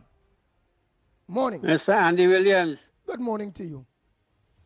Good morning to you, sir. First time caller on your show. Yes, on your program. Thank you so much Lennox for Smith. Calling. Good morning to Lennox you as well. Smith and Snipes. Yes. I just have one thing to ask you guys is that when the Bally's house was building, they did all kind of barbecue and raffle ticket and whatever. Why we have to be, the government have to be giving money to whoever? Why they can't organize their own raffle ticket and lottery ticket to make money too? Because the previous government make endless money in raffle ticket. So why they can't do the same thing? You see? Go organize and get raffle ticket to sell. And you talk, and when you saying that as a first time caller, you talking across the board, meaning government shouldn't be giving no religion no money. None. Because every time you just hear they want this, they want that, they want the money for this, they want the money for that, they want the money for whatever. And even for carnival too. Carnival is a big thing that they're making money, and still every year they want money from the government. Oh God, man. I'm fed up with this thing, man. But I have something else to talk about, but we will talk that next time. Let me go to Mother Bernie again, who's a Baptist. Mother Bernie said I trust Andy. No, wait. I trust that I sense at the beginning a sense of sarcasm in that, because I don't believe that he really believed that his barbecue and so on that Bill Bally's house. I hope not. I hope not. I know what I'm saying. I like the argument, across the board, but I just simply hope that he doesn't believe there is barbecue and raffle at Bill Barry's house. That's a different story altogether. I can see that happening for the others that he mentioned. But let's be careful here. Otherwise, it has been nestled in sarcasm. Nice. Look, Mother Bernie again, who admit that yes, I am a Baptist. She admit that, right? Mother Bernie is saying, right? All right. June Jack, right, which is an ex-Tobagonian, who I believe is a Baptist too, say, Andy, some of them stray from what Archbishop Griffith brought to the Baptist faith. You will know what it is, Miss June Jack talking about. Yeah, he was the founding advocate for the repealing of that ordinance. Yes. Nice. Mother Bernie is saying they like to look bad. They don't want to be exemplars to the people who really need their advice. That Mother Bernie now, who's a Baptist, understand why he's showing you, this unity is not only to the top, it's among the people who is Baptist itself. It really disunited. And that comes from a particular direction as well. The leaders, they are leaders, and they would generate a kind of psychological animosity that that manifests itself in how the ordinary worshipper view themselves and view their colleagues and view the society. Nice, we have to the go. signal is being given. Yes, we have to go. We have to go, but yes. Trinidad and Tobago, let me say a happy holiday to the Baptist community. The conversation this morning, because I must clear that, and my direction in shaping the show had everything to do with how I see the rest of religious organizations being well respected in the political arena, and besides the political arena, in the private arena too. They are well respected compared to my Baptist brothers and sisters. And my Baptist brothers and sisters, it have those things that you all need to put in place because all they deserve to be respected. All their voices deserve to be powerful. All they deserve it. Right? So please, I wish you all the best. I hope that government continue giving you all subventions until you all can catch yourselves accordingly. But that is just that little thing that you all need to do. Is just unite. And so long as you all unite, my Baptist people will be a force to be reckoned with. And people won't be watching you all as nobody. Because all your voice really and truly out here and no voice. I'm being honest. Compared to the Muslims, they have a voice. The Hindus have a voice. Imagine the Pentecostals have a voice. The Jehovah's Witness them have a voice. And all you who deserve to have a voice don't. Get all yourself together. And may God continue I just want to bless say all the quickly, religion. Andy, that unity is within the context of the diversity. Let us not because they will. If you're talking about pure unity, it will never happen. But unity in the context of the diversity, the various ways that people practice their religion. Very good. All right, that's the only proviso I would want to put in. People, Very of good. course, have a wonderful one. I will be at Maloney. I will be, of course, the master of ceremonies there from 10 o'clock we begin. So track up there, have it as a sort of a pilgrimage to the Empowerment Hall at Maloney, and I'll see you there. Nice. So Also, Trinidad and Tobago. heavy duty is in for Off the Record today. So guys, look out. You're gonna have a great time with heavy duty on for Off the Record today. And of course, look out tomorrow at 7:30 a.m. We will link with TV. Wait, listen. Heavy Duty will be there for Off the Record. So it's Heavy Duty and Mr. X. Huh? Well, yeah. I believe it's Heavy and X. Okay, I'm not sure. I have Heavy. You have Heavy. Okay, so Trinidad and Tobago, until tomorrow morning, please God, we are out of here.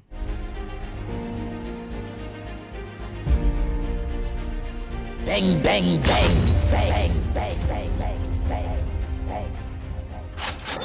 It's pizza a payday at Mario's. One day only, Monday, March 30th. Buy one family specialty pizza, get one free. Choose your favorites: tropical chicken, pizza, or garden delight. That's 2 large family specialty pizzas for just $150. Dine in, pick up, or get it delivered straight to your door. Call 225-KING, download the My Mario's app, or order online at mymarios.com. Mario's Pizza, just the way you like it.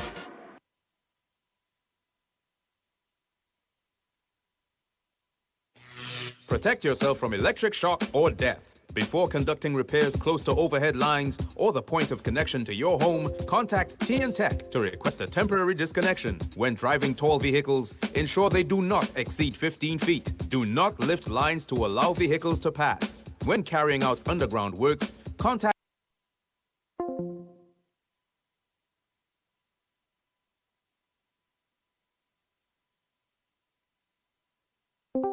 power to make it work.